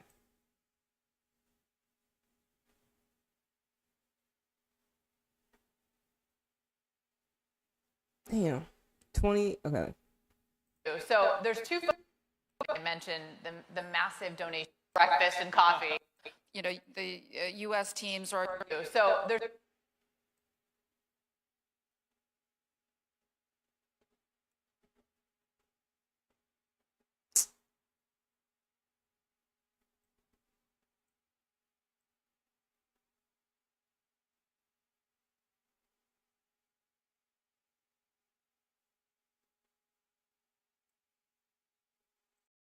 Scouting capabilities, you know, not every team needs to have it. To play against the best in the world and ultimately, hopefully, win World Cups, win gold medals. Myself or team owners can't. The women's football should not follow men's football. Been. And so, you know, to Michelle's point, there's so much that makes a great product. There's so many components on and off the field, and making sure at U.S. Soccer that we're being very intentional around how do we support all aspects of the game so that we can scale our impact and accelerate it. And I think we're starting to see the results of that right away. Damn, I had to go back, but I'm gonna see how I can create ways to like kind of increment it. Is that even? To fast forward it, because I thought this app was gonna work, but clearly the fast forward buttons don't work. Oh, lame man. Feel connected to the U.S. program than to train with the U23s or U21s or 20s or 19s alongside the full national team. So you train in the morning, or the full team trains in the morning, and the afternoon, Emma and Matt Crocker and other sporting staff are able to go watch you train in the afternoon. So there's two folks I want to bring fans, and that brings also the commercial sponsorship because it's. We also want to make an impact, and the amount of time. Bet I caught it. I'm really sorry. I had sped it up, but it makes their oh fuck. Hold on. Okay. After I speed it up, I guess I don't want that bitch to reset, nigga. Don't reset.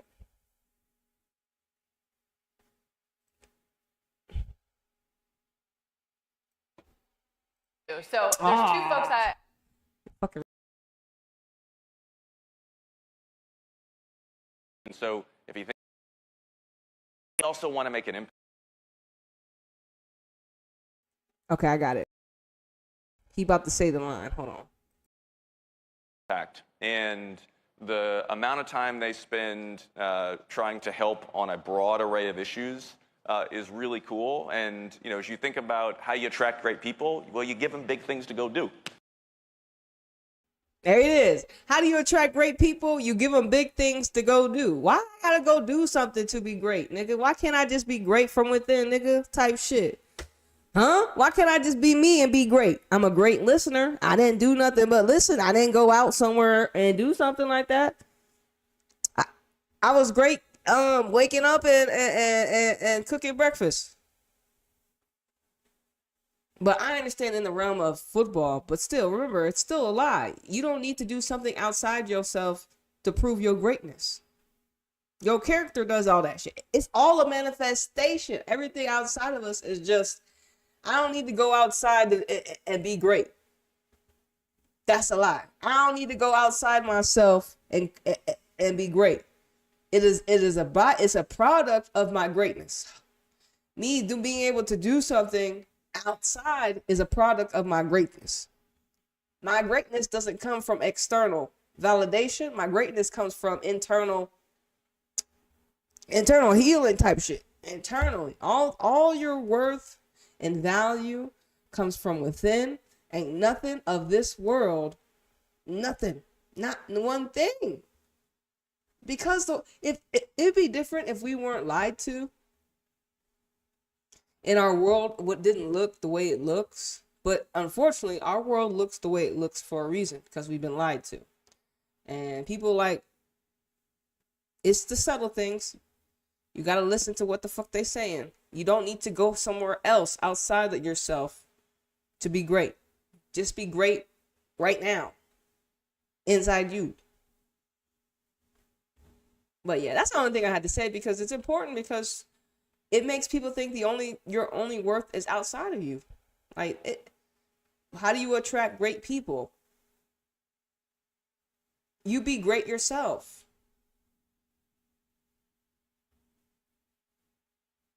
Not give them big things to go do. The fuck out of here. Anyways. And so we couldn't be more fortunate to have them and so many great staff that they've been able to attract as well. Yeah, just for anyone in leadership positions, right? Even if you're not entrenched in necessarily soccer, I can't wait for you to hear from Emma later today, because she truly is one of those people, when she speaks, you're going to be like, you hang on ever. I mean, this is how we're used to dealing with her, and we sit down with her in production meetings before every game, and I can tell you, even when you can get Foudy to be quiet for like 5 minutes, I mean, it's seriously, like even Julie Foudy will sit there and she's like, huh. So I'm so excited for you to hear from her. Michelle, we're talking so much about U.S. soccer, right? And we know that you own not only an NWSL team, but you own other teams. What's most interesting to you right now in the women's game on a global scale? Because you obviously think bigger and you see that picture as well. Yeah, so I think there is this is a movement. I don't think this is just a one-time blip. I think there is definitely a movement. I think there are different kind of models in terms of competitive format, how they have kind of come to exist, a different history, different path, and so forth. But I think where we're headed, I think, is relatively kind of a shared vision. I do think that one of the biggest problems is to for women's football to follow what men's football industry has gone through. If you look at just England, the Premier League, even though they've been in existence for like over 100 years, but the current form of Premier League has been since the early 90s. So still, that's almost 4 decades. And there's really no reason, and in fact, we should not copy what they have done.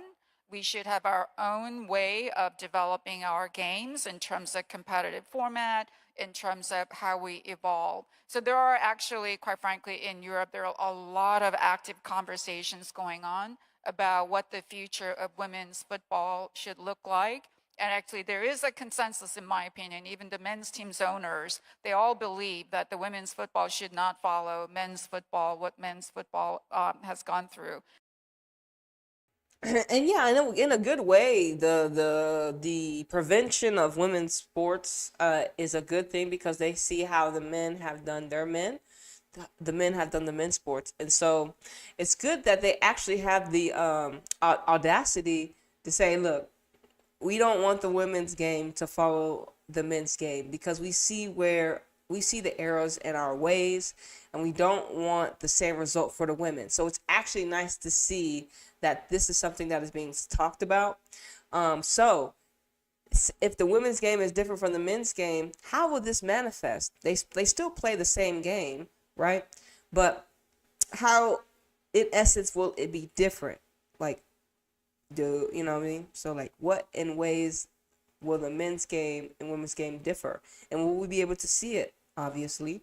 And will this be the right way? Well, I just think, yes, don't follow the men. I mean, they're not leaders. But anyway, so how will this help the women's game not following the men's game? So there's some. I think really it leads to freedom. I think they were saying autonomy. Michelle King is offering autonomy to a lot of these women's teams, being able to break away from the men, from the men's game, from the men. Very active and constructive conversations going on about how we go, where we go from here. And that includes competitive format, that includes, how we incentivize the youth club, all those things. So it's lots of conversations, more to come, but it is a very constructive and healthy dialogue going on.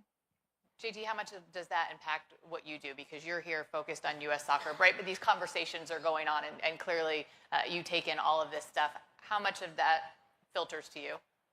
Well, one, I want to follow on the sort of comment around women's soccer should not follow on what men's soccer is doing. I think that's so important, and that's on the field and off the field, how we think about the commercial models, how we think about investment structures, how we think about literally everything. Look, you can learn. You want to learn from every environment possible.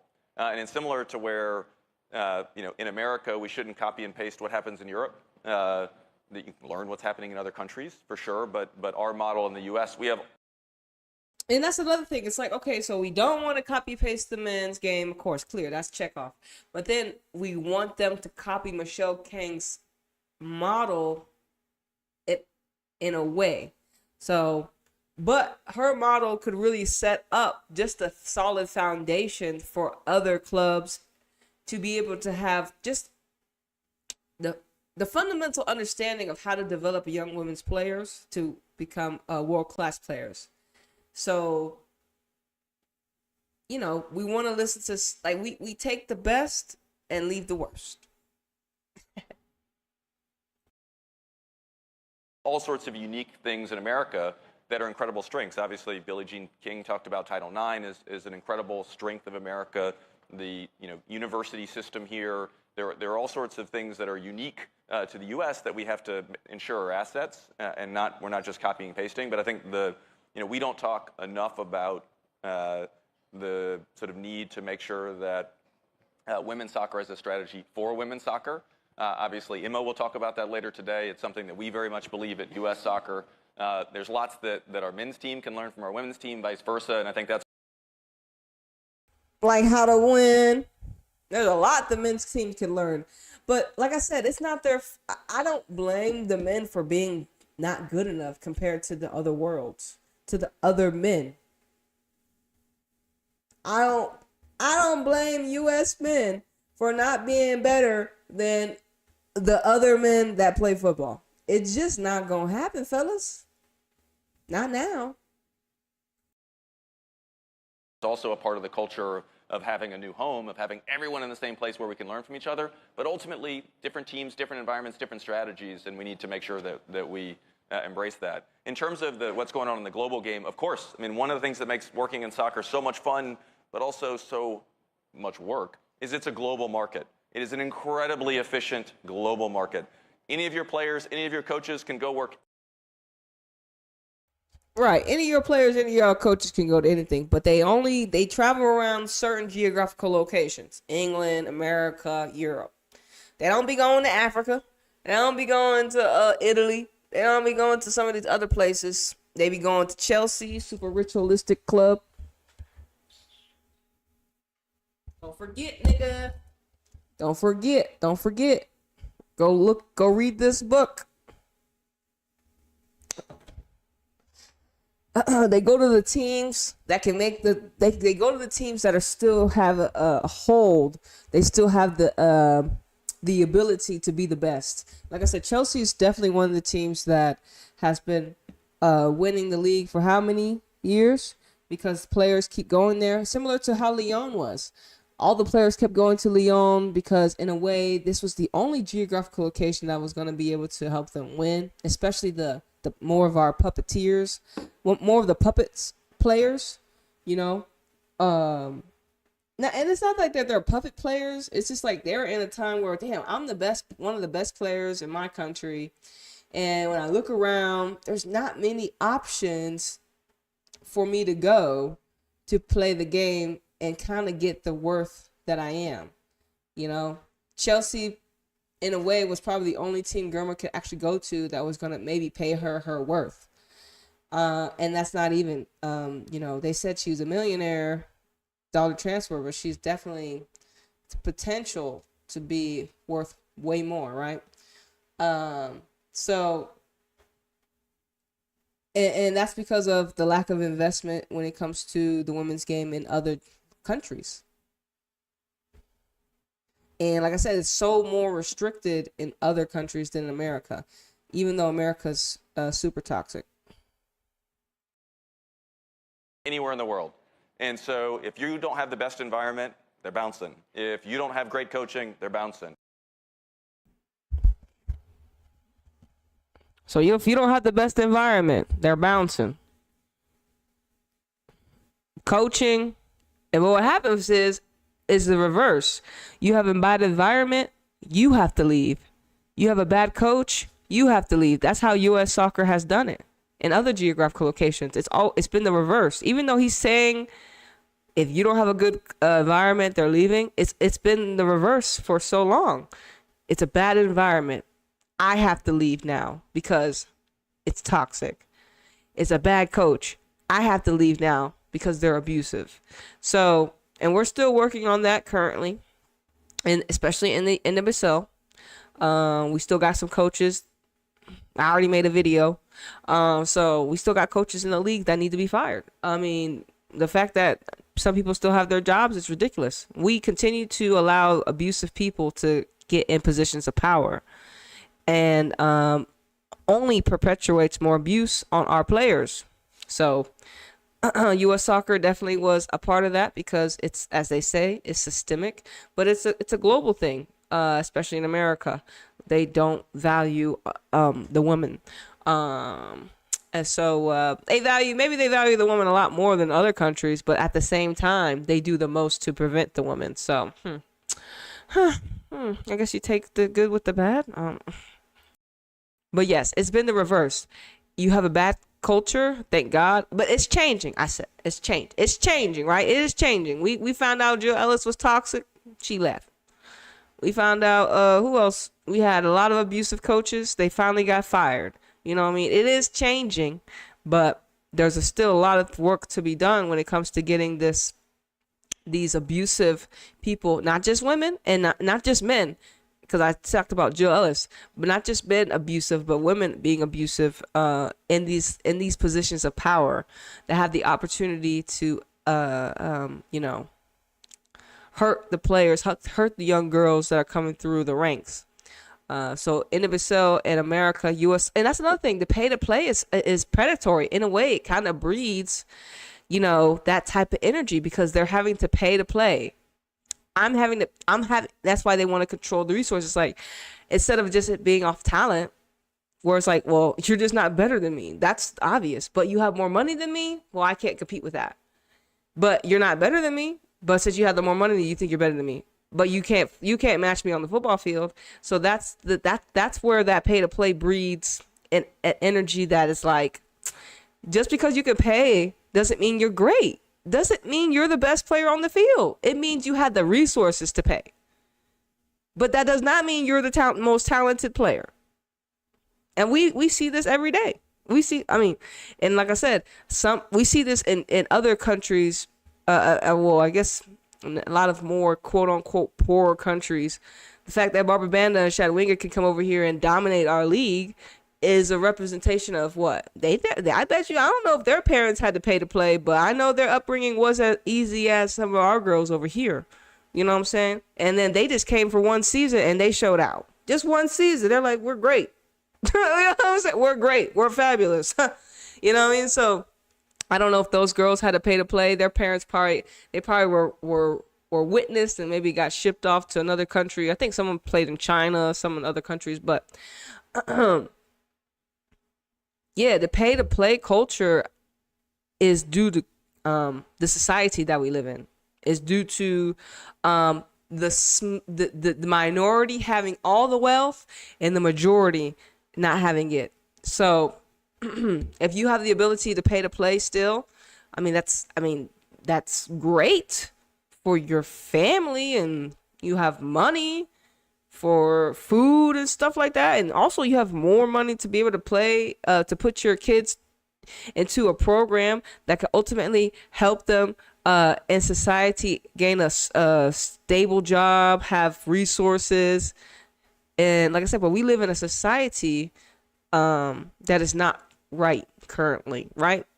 So we are at the same time having to change the way we invest in women's football, but at the same time have to demolish the way the women's game has been set up. Pay to play, in essence, will not benefit anyone because we are now gatekeeping those that can't pay. So that will never work when it comes to sport, in my opinion. I understand that sport is an investment, but the talent is going to produce you the money. All that currency that y'all worried about is going to come through the talent. But then again, you still need money. So y'all got to find ways to tweak that. And ultimately what it comes down to it is that everyone in the fucking planet has the ability to have a stable human life. Everyone, the whole fucking world. How does that happen? Well, we need money from the billionaires. Run us that money. Hey, yo, billionaires, I'm gonna need like, hey man, give me some. We gonna need money from the billionaires. We're gonna need the billionaires that have taken all the resources from the consumers and that have created monopolies with these corporations to actually give back to the people that they have taken from. And like I said, if they're not willing, like Michelle King, she's like, hey, I'm gonna give Michelle King trying to wipe, I don't know what Michelle King been doing, but she is in the same realm that I'm in. She decided to invest $55 million and she's telling me I'm a billionaire.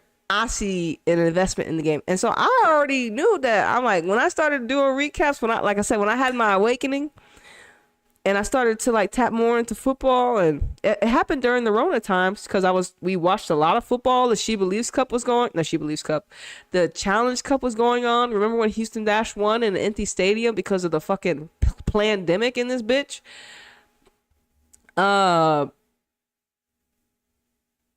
didn't know what I was doing at first. I didn't know why I wanted to talk about Houston. I didn't know why I wanted to talk about Man City. I didn't know why I wanted to talk about Three Guys. I didn't know why I was like, why am I tuned into all these teams?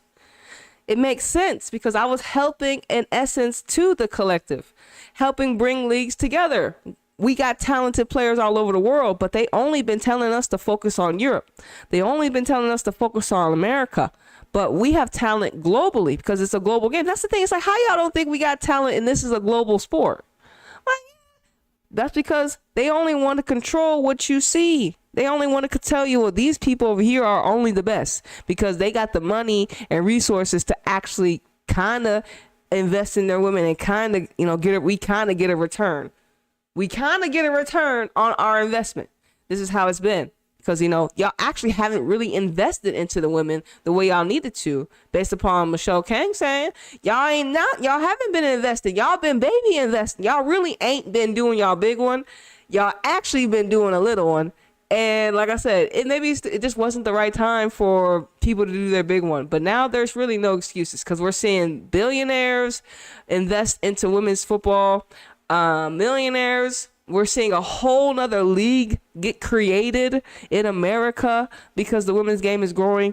We have Canada getting their first league because the women's game is growing. So Mexico has gone global. They have opened the dates and given us access to their ladies as well. So, I mean, at the same time, we're building the new world, but also breaking down this old, fucked up, racist, gender hierarchy society that we have been living in. Okay, it all works together. You need to remember this isn't separate. The problems USA Soccer have are problems because we live in a fucked up world. It is what it is. If you don't pay them, they're bouncing, and as they should. And so what that means, and also as you think about a national team, if you're not constantly pushing, and Emma's got a great line, if it's not all right, so if you're not constantly pushing, y'all explain Lindsey Horan. Y'all explain Emily Sonnet. Y'all explain Davison. If you're not constantly pushing, why y'all keep calling up these players that are not constantly producing? Why are y'all calling? And that's another thing. It's like with America, it's like some of these players are contracted for a certain amount of time because they got their new deal. They wanted security. But what happens when our players are not good enough for that fucking security? You're not producing. You're not even that talented to compare to your other counterpart. I'm obviously seeing that she can read the game better than you. Huh? What happens when the players are not producing? That becomes an issue. Now that security, that stability is being used, and it would be different if they just ride the bench. But the fact that they be playing be blowing my mind. I'm sorry, I don't want to see players that are not good enough. We have too much talent in America to play talentless people. That's just my opinion. And these are the same people that probably have paid to play, and they're not talented, obviously. It's not my fault I can see you're not talented. You play a sport. And your talent is supposed to manifest. We're supposed to see your intelligence on the game. And we see that you don't got it. So your parents paid all that money and still you don't got it because it's not in you. It's on you. And pay-to-pay culture makes it on you and not in you. It's 100%. There's a correlation. Break it. And one of our other national team coaches says their motto is adapt and adapt. Because as soon as you get comfortable, you got to adapt again. Because there's always someone somewhere else around the world who's going to innovate just a little more, push a little harder, get up earlier, stay up later, whatever it is. And so what makes working in soccer so exhilarating is it's so global, which is new for a lot of American owners. And I'm sure, Michelle. And that's another thing. Because it's getting bigger and bigger and bigger, it's going to become obvious and obvious and obvious. What players get called up, what players are playing, and we're seeing the results. We're seeing how they help the teams. It's going to be so in our faces that we will not be able to ignore it unless you want to just ignore the obvious, unless you want to block your chakras and believe in illusions. When you allow yourself to believe in illusion, you're only doing yourself a disservice. Please wake up and understand what the fuck you are seeing. A lot of these things that we're seeing are illusionary. I don't know, especially if you're not there live at the game, you don't really know what's going down because I'm seeing it being presented through a TV screen. Why is it that we have football matches where we're watching the game and then they cut over here to some talking and then we come back and they're like, there's an attack. I wasn't there. why are y'all cutting to other shit when the match is on? Why are y'all like, you know what I mean? Like, what the that's weird. Who the fuck told you to do that? That's weird. Have the game on, keep the game on. That's y'all's job.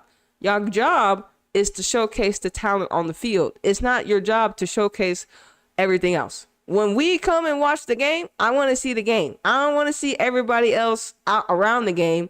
I want to see the game. I want to see the players. I want to see how they're going to influence each other. I want to see how they combine together. Because I watch football. I don't watch for everything outside of football. I don't watch for the illusions. I watch for the quality players. I watch for mastery. I watch for competition.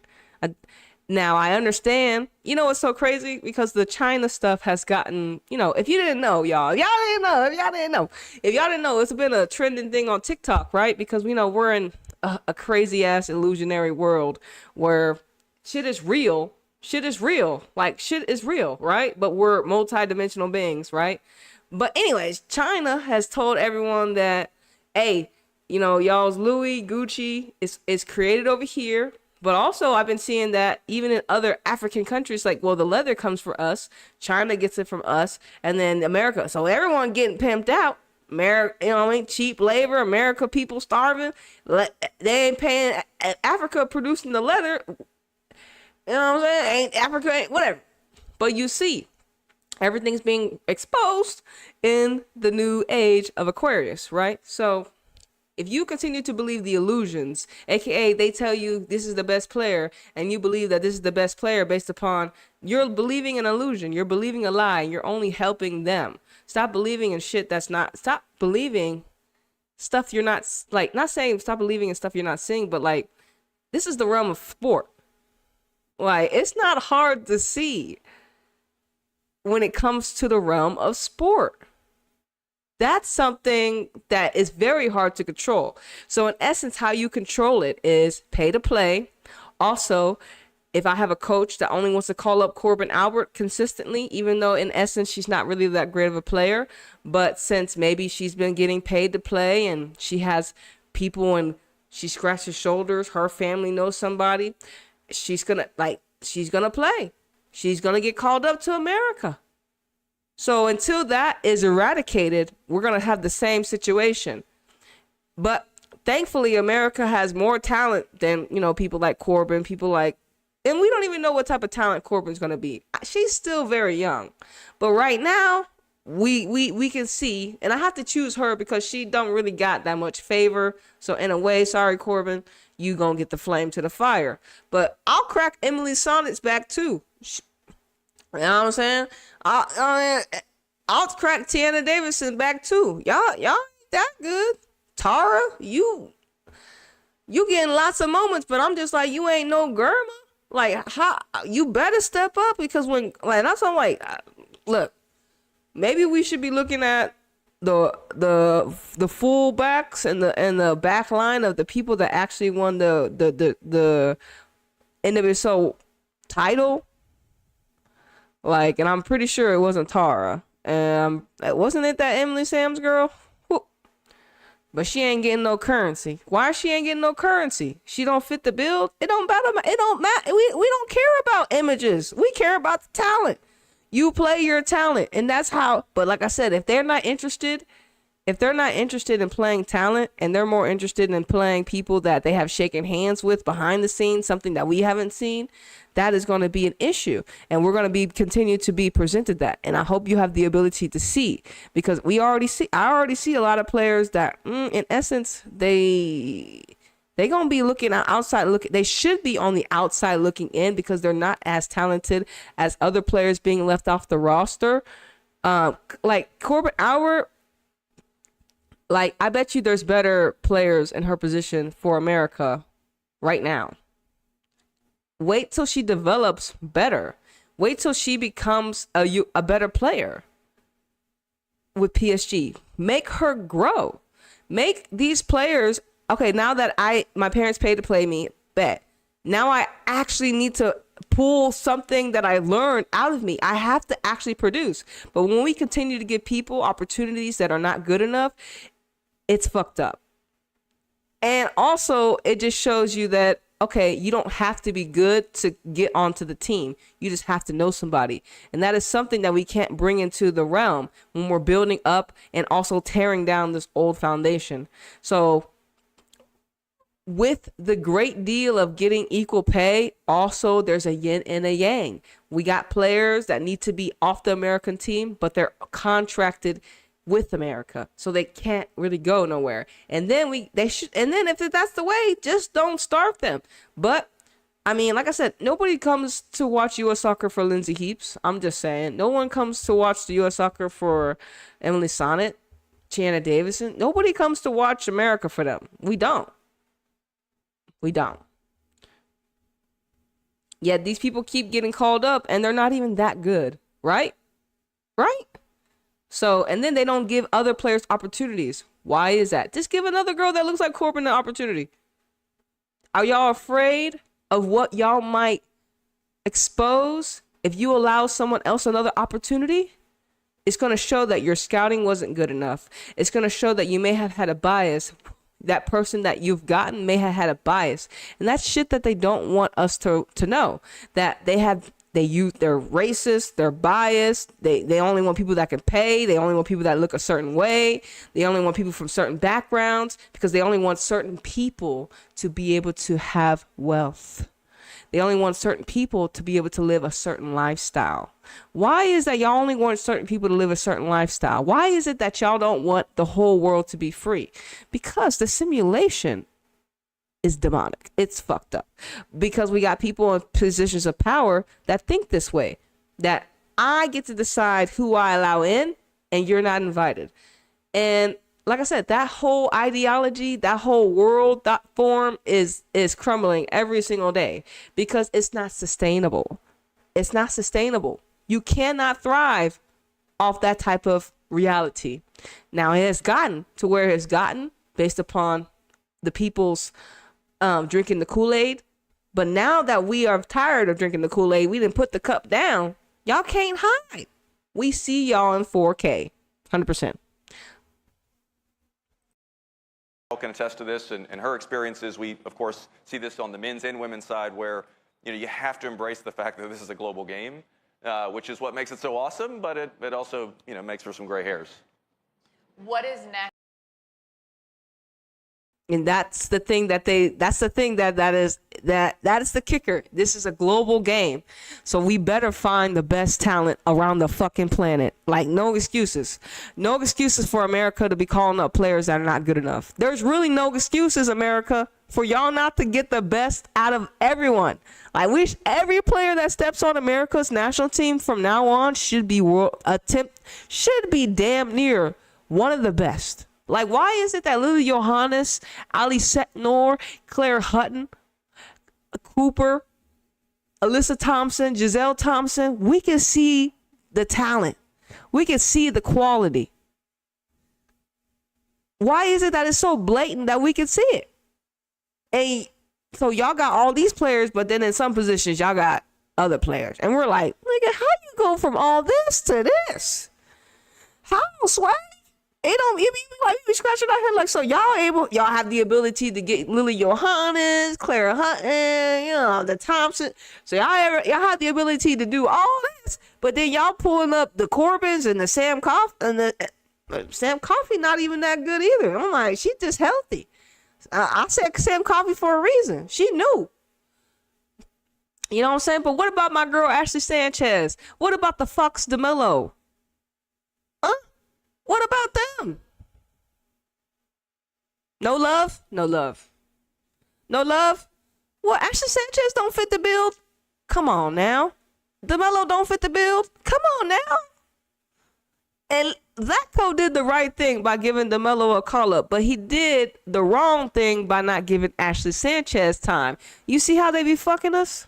You see how they'll give us what we want, but then fuck us at the same time. Like, how you gonna do that, Vlatko? You gonna give Ashley Sanchez and DeMello opportunities, but the one you're actually supposed to play, she don't get no time?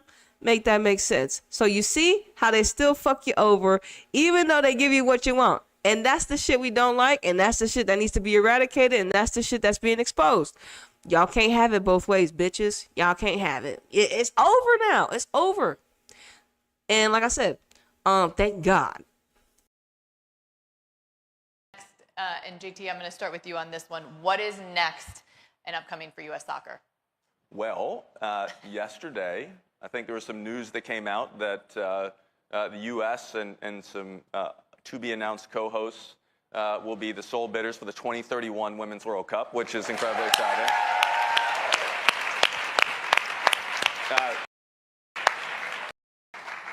So we'd asked Michelle and some other folks to be on the bid committee for that. We did a great job, right? We got the, yeah. And so, but I think what it, it speaks to, one, FIFA president talked about how they want that to be the first Women's World Cup with 48 teams, which we've been huge public advocates for. We think it would be incredible for the growth of the game around the world. And, what better. But also behind the paywall, because Netflix has the right. So y'all gonna give us a 48 Women's World Cup team, but it's behind the paywall. If you ain't got Netflix, you can't watch it. Well, Anita, Netflix is the such. What, the World Cup has never been on Netflix. The World Cup has been free for everyone. It's the World Cup. This ain't no fucking exclusive Netflix show. This the World Cup, nigga. The World Cup, nigga. This the World Cup. Now we gonna have a 48 team World Cup behind the paywall. Great. Our country to host that here in the U.S. And also, what we're really excited about is showing the world, of course, the beautiful soccer that will happen on the field, but the incredible commercial enterprise that this will be. Ain't nobody worried about no damn commercial enterprise. We ain't worried about that shit. It's only y'all niggas. And like I said, when it came to the China shit, right? The China shit. So I saw so many intellectual speakers that were just talking about what they thought about the China war and America and the luxury items and all that stuff. Meaning America is so much into the propaganda. Because they want to control us, right? So they're so much into the propaganda. That's what they're most excited about. Like, ooh, we can't wait to push our agendas.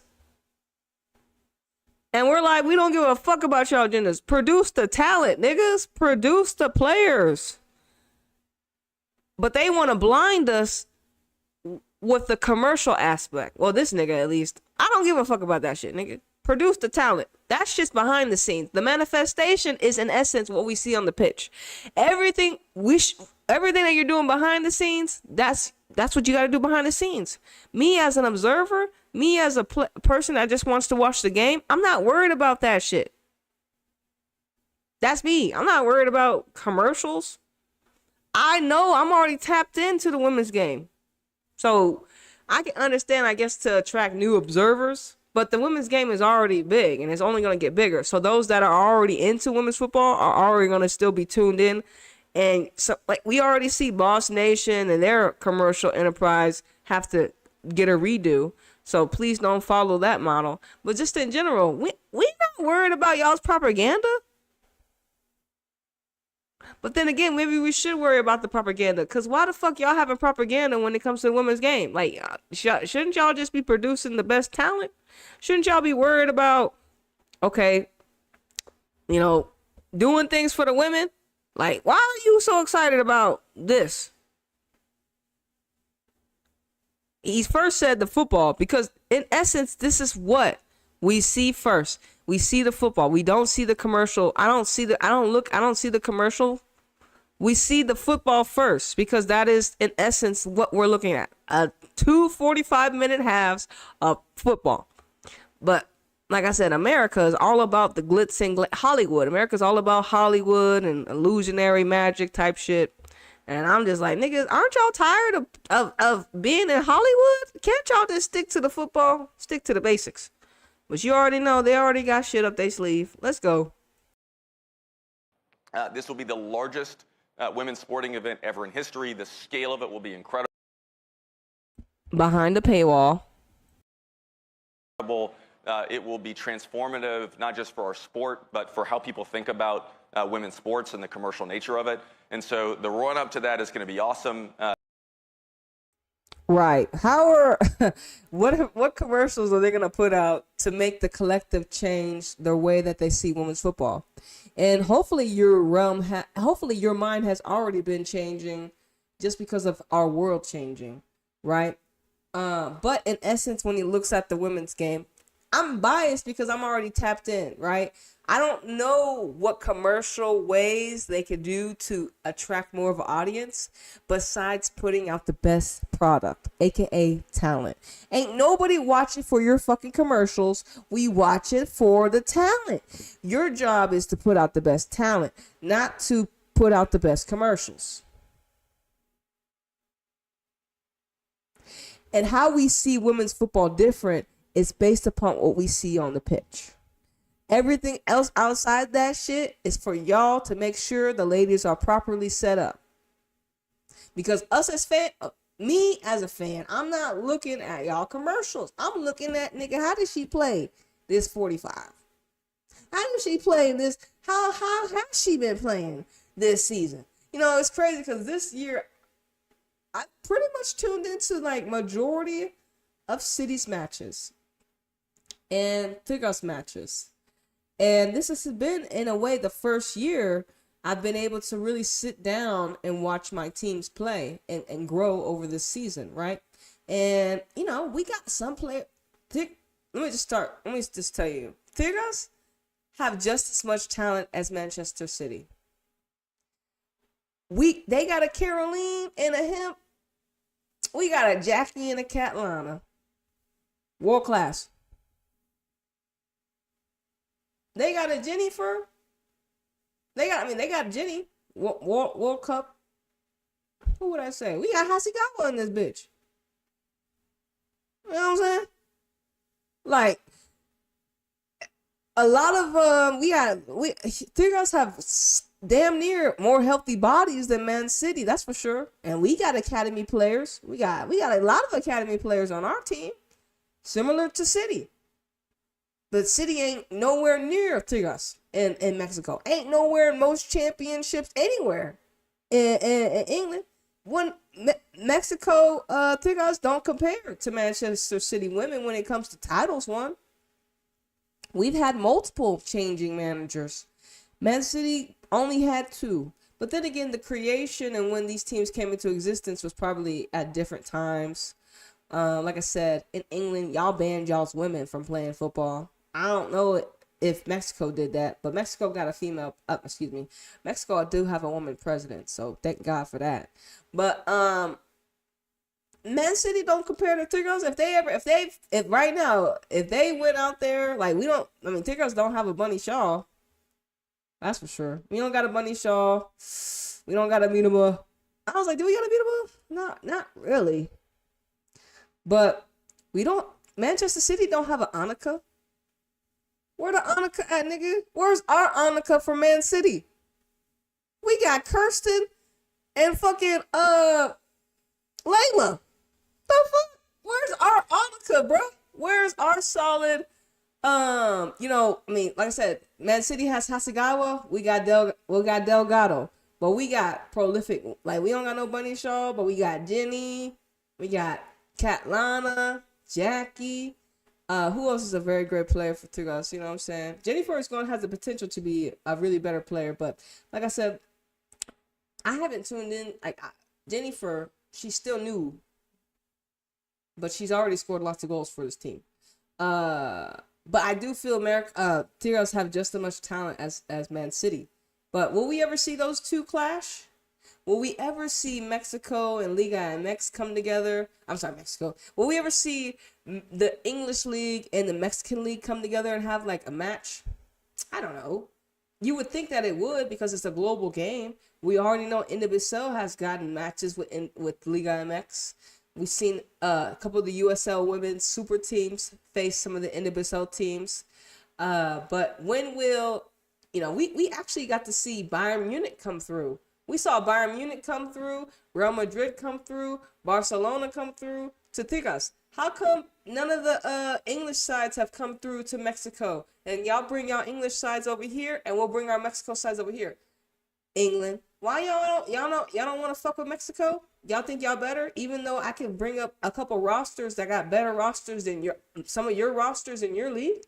So Monterrey probably got a better roster than some of these English teams. Club America probably has some better rosters than some of these English teams. Even not only England and Europe and Barca and France, especially because they only have one team that dominates their whole league. At least in Mexico, there's competition. So in essence, we will have to have teams come play each other. Y'all gonna have to open. Look, Mexico is here, nigga. And they got better teams than some of y'all. Now, you know, defensively, Mexico needs work. But pull up Club America, bro. Club America could probably beat a lot of some of these English teams and Spanish teams and French teams. And they should probably beat Gotham in this CONCACAF championship. So Club America, don't let me down. We already saw Universal Liga MX Summer Cup. We saw how Universal wiped the floor of Mexico. But let's run it back. Club America and Tigres should beat Portland Thorns and Gotham, because to me they don't got it this year. But then again, Tigres are kind of falling apart right now. But maybe Club I have more right now I got more currency. The Club America can get the job done. But Tigres, they have the talent to pull it out. But this is what's gonna have to happen.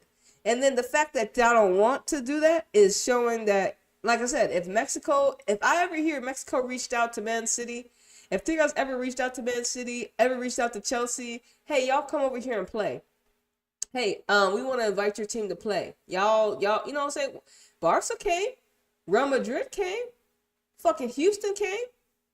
All these, what makes y'all better than them? Nothing. What make y'all? If we got Barcelona coming to Mexico, what makes y'all better? You know what I'm saying? Like, we got Barca coming to Mexico. Barcelona, the best team. The best team. Wipe the floor with y'all English asses. Wipe the floor with everyone. We got Barca coming over to face Tigres and beating them. But still, they came through. They was on tour type shit. They still came through. I don't care what they came through to do. They still came through. But English teams, y'all, you're so bougie. Y'all think y'all don't need to do that. And this is why y'all continue to get wiped the floor. And this will continue to happen until y'all stop being so damn racist. 100%.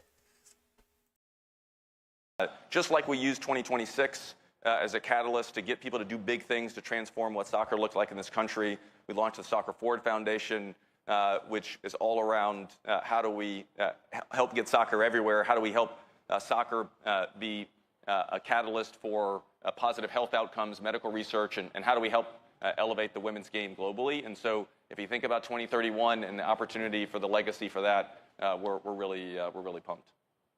What's next for you, Michelle? Well, I think we're continuing this path. I think that we've got a lot going on every front in terms of all the initiatives that he was talking about. But I think it's taking all of these things to the next level. And I think that there's probably a lot of collaboration that we can do on a global basis, especially Europe and South America. Exactly. More collaboration. Thank goodness we have the CONCACAF Champions Cup. And because we have to, yes, even if in the CONCACAF Championship teams are getting beaten 8-0, 9-0, the opportunity has been given for them to either be better. Well, that's what we want. We want them to be better than what we saw them last time, because you have film. Ain't no excuses. You know what I'm saying? Unless y'all just, y'all didn't do nothing. But when she says especially Europe, yeah, Europe, y'all need to collaborate. And it's these owners, it's these federations that are like, no. And if they don't want it, it's because they don't want the women's game to grow. They do not. They see the women's game knocking on their door. They're like, oh, fuck, let's go hide. They're trying to expand. They're trying to get bigger. They want to surpass men's football. Bitch, fuck, we don't give a fuck about men's football. You got your own, what do you call it? Audiences, ho. Ain't nobody worried about the men's football, nigga. Ain't nobody worried about it. I'm not worried about no damn men's football. And in essence, what happens if it does? What happens if the women's game is better than the men's game? Who cares? That's what y'all gonna say. Who cares? Who cares? It's better. Who cares? That's what y'all gonna say. Oh, it's just the women. It's because they're women. Well, don't be jealous that we women and people want to watch us. Don't be mad at that, nigga. That's what you start to find out, that they mad that they mad that people want to watch women. They mad that people want to watch women do whatever, do anything. They mad. That's why y'all real mad. That's why y'all, that's like y'all see but not heard. But that's the real reason. They jealous of women. They jealous of women. Why y'all jealous of women? I have no idea. I don't know who taught y'all woman was, the worst thing that could happen. I don't know who taught y'all this. But this ideology is now the downfall of America, literally. Look at our world when it comes to having men in leadership. It's crazy. It's going downhill. It's going downhill. But of course, America, I live in a racist world. I live in a racist America where, they didn't want, I didn't even know how deep it was politically when it came to the red and the blue. And I wasn't even thinking about them not, I wasn't even thinking about them not wanting Kamala because she's a woman. I'm just like, what? But now that I'm even more tapped into other things, I'm like, oh man, y'all really do be hating women. Y'all really do. Y'all really do. And it's shown through all your platforms, in all your propaganda, in all the ways y'all have prevented women from rising and being better than you, which we already are. We already know that. How is it that y'all in a society that y'all have created in a simulation and we still better than you niggas? I don't understand. Y'all really, really, really, really, really, really have it bad. Y'all really jealous of women. And honestly, we don't give a fuck because we have other issues to handle. Okay, bitch? All right. America, Latin America, and all those type of things, but also, intensify what we've been doing, especially he was talking about Soccer Forward Foundation. I think there are some important initiatives that require some scale and some attention, especially on the women's side. So yeah, there still needs more money. They still need more money in different geographical locations to make it big. So we need other billionaires to, in a way, mimic what Michelle King did. But we need those that are willing. We don't need just any billionaires. We need the billionaires that have the vision, that have the ability to put their money where their mouth is.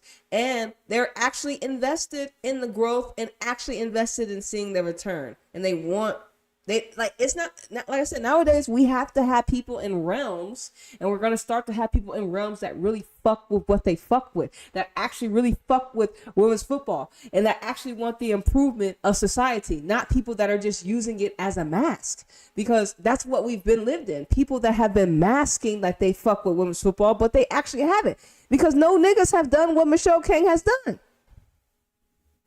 And we in 2025.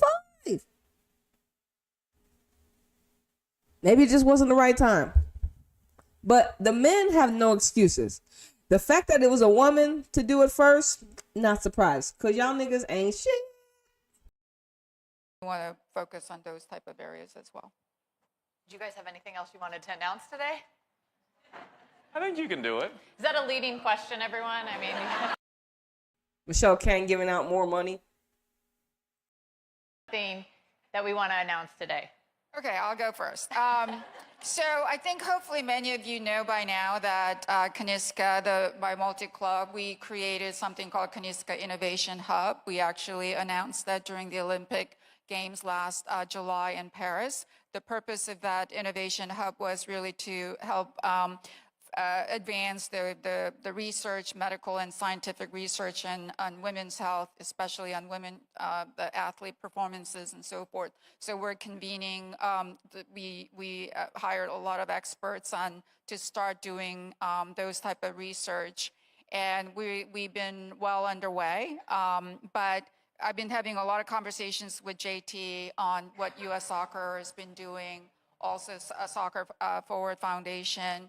And it was kind of impressive, the alignment between what Kaniska Innovation Hub was trying to do and what Soccer Forward and U.S. Soccer were.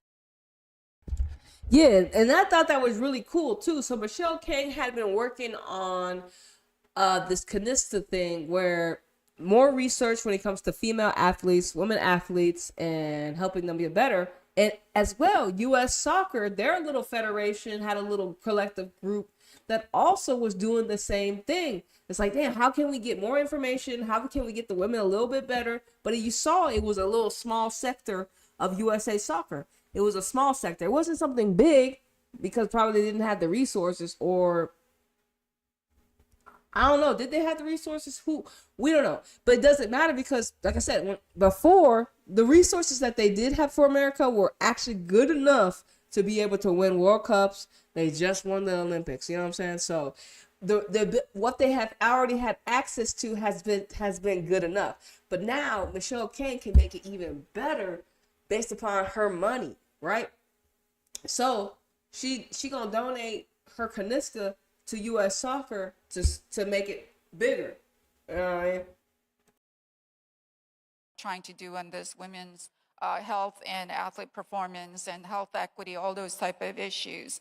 And one of the things that I noticed when I started, the reason why I started also Innovation Hub was there are, quite frankly, a lot of organizations, a lot of individuals who are, seeing the need and investing in it. But I felt that most of them are not necessarily because of their fault, but very subscale. And as I said early on, Not enough money, niggas. Y'all was playing small ball when women's football is a big ball, nigga. Y'all been sleeping on the women's game because y'all thought it's women's game. Y'all been sleeping on the women's game. And like I said, it only takes one person to really change the collective and how you see shit. When you, like I said, billionaires know that people are invested in the women's game because we want something different, and football has the opportunity to allow people to escape poverty because there's 11 people on the field for both sides. There's 22 people that have opportunity to change their lives. And if there's 22 people and there's about 10 clubs and we continue to have this, especially if it's global and in America, they already talking about they want an NFL size soccer league. Right? So imagine how much wealth will be generated from people being able to have a vehicle resource, meaning football, to bridge the gap for their family to have financial stability and create generational wealth. 22 people every match, and this is around the world. If we got 50 states, we got 50 clubs. Y'all do the math. You got we got 10 teams. I'm sorry. Just in general. You do the math. How impactful. And then they're women.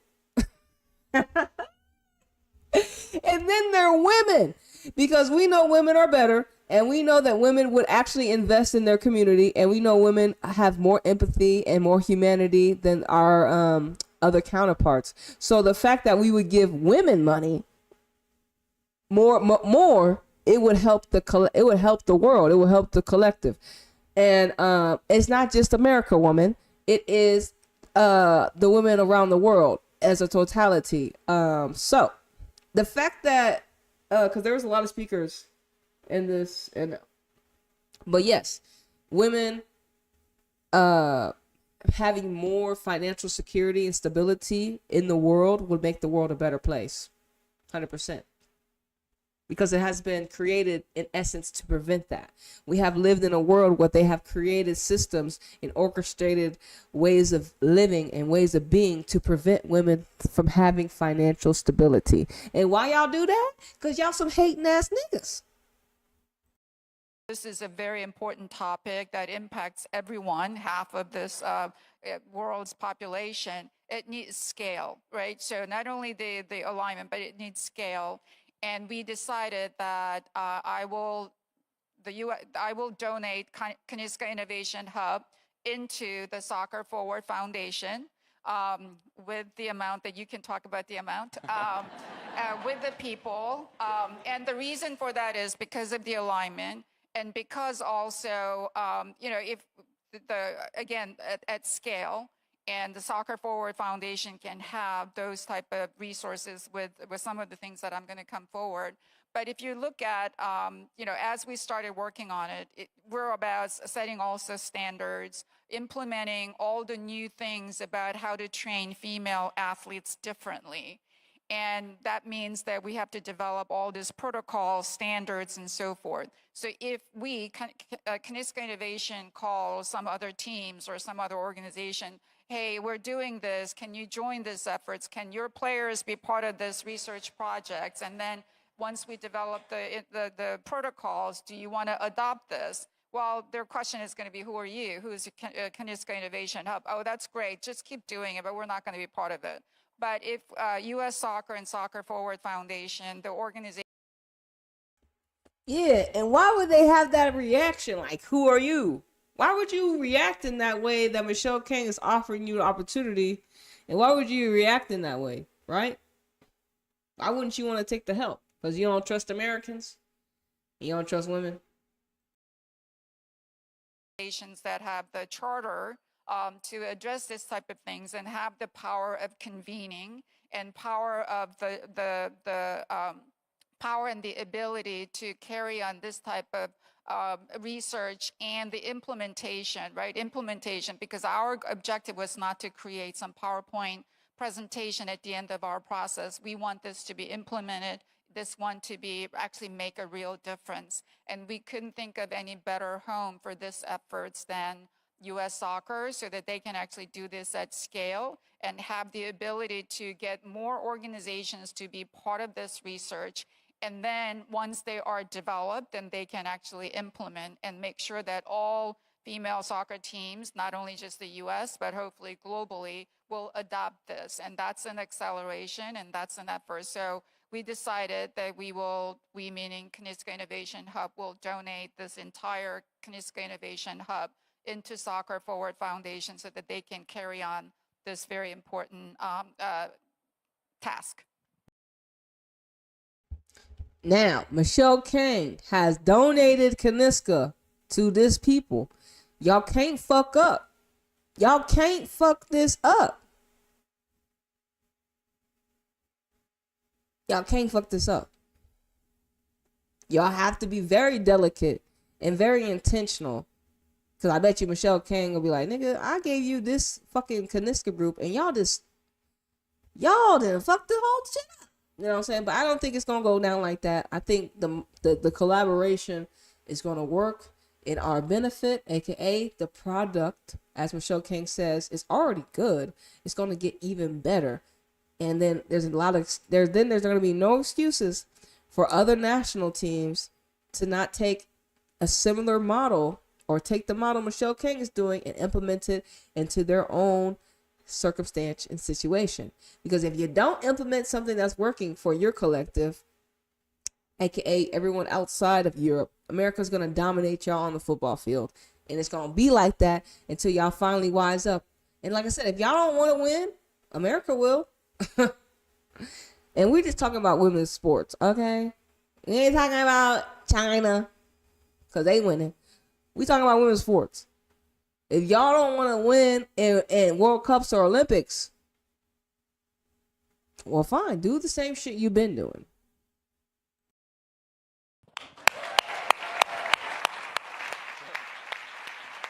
JT, let me just say, I know what you're about to say, and all I'm thinking is it must have been the most incredible breakfast and coffee in Paris. This is breakfast two, not breakfast one. Breakfast one was, yeah. Is Michelle... Like I said, Michelle King giving them money, so they getting bonuses too. You know, Michelle King elevating a lot of these people. Like, damn, Michelle King money then got me like this. You know, they getting some of that 55 million too. It's, you know what I'm saying? So how much money really gonna, look. Did y'all get salary increase? Nah, I'm playing anyways.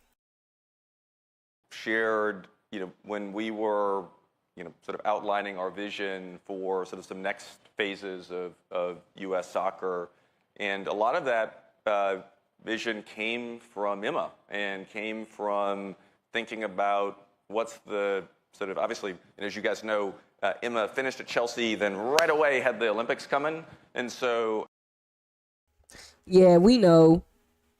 And her situation was weird. She should have, U.S. Soccer shouldn't, like, my opinion, I didn't like the whole thing. Like, why is it that Emma stayed with Chelsea and then she finally came to America and they still won the whole tournament, which is crazy. It's like, how, y'all? How did y'all let this happen?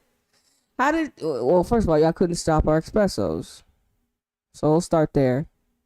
Ain't no one could match up against our espressos. Our product was clearly better. England didn't show up because they got a bad manager. Spain was getting beat up because their manager wasn't better. And she didn't play the proper team, unfortunately. How you not play the proper team? You got most of the players that play for Barcelona. They smoking everyone on the field but America because America doesn't have Champions League. The only reason, in a way, like I said, it should have been, it's crazy that it was Brazil, America, and not America, Spain. And also, Emma, I don't think Emma won because of our espressos. They were our whole team. No one could track Rodman. No one could get Swanson. No one could get Sophia Smith. No one had opposition, or even no one had a Gurma. No one had opposition to what we had. Unfortunately, the product, our talent was better than y'all's talent. And even in that essence, Brazil still had a fabulous game against America. And we could have got even better games if we could have got a better match maybe against Spain because of their fundamental understanding of how to play the game. But I wish Emma didn't win because it's just too good to be true. But I understand why. It's because no one had the players that we had. So really, we didn't, like, she was just there. She was just, I don't think America won because Emma, we won because we have better players. We have better players than Brazil or even any other, you know what I'm saying? So that's just me. And also, having Chelsea win the league again and then Emma coming to win the gold medal, it's just weird. It's just weird. She stayed at Chelsea for I don't know how long, won how many trophies? Because everyone went over there. Like, I'm not a Chelsea fan. And I like Emma because she's an air sign. But she's the perfect player. She's the perfect pawn on the board to be able to spread the message because she actually does have accolades, aka 5 titles with Chelsea. Never won a Champions League, but she sure did win in that league, right? She never won a Champions League, but she sure did win in that league in England. And that's due to Arsenal not being good enough, and of course Man City having Gareth Taylor. And one of the things, and as someone who works in business, sometimes one of your biggest superpowers is focus. And what Emma and our staff did so well is being so maniacally focused during the Olympics, and all other things were, we can deal with that, afterwards. Let's focus. But one of the things was around making sure that U.S. soccer was in a position where we were both from a research standpoint, but then practically implementing what is best through a female lens in all aspects of the sport. And as we were... And that's another thing about America waking up.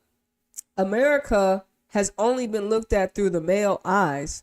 And now America is the world has only been living through men's eyes. Now, the world is starting to wake up and like, oh, women are actually human beings too? Hold on, we had no idea y'all were human. Hold on, they told us y'all were just Some people call it wife appliances. Some people call it house slaves. All types of weird shit that they have been labeling women as. So now that women are actually human beings, things are changing because, you know, women are human beings. Like, who would have fucking known that women were human? It's crazy. It's crazy. But that's why I'm not coming back to Earth. This is it. This is it. If we were to sign up to be human for the last time, it would be the last time women are not viewed as human. If we were to sign up to be human for one time and one time only, we're going to make sure we leave. And y'all know women are human. We're multidimensional beings having a spiritual experience, but we're actually human, and we're really good humans, even though we've been oppressed. And we're actually some of the most incredible individuals you'll ever meet. And because we have had to cultivate something that has been taken from us, right? Freedom, independence.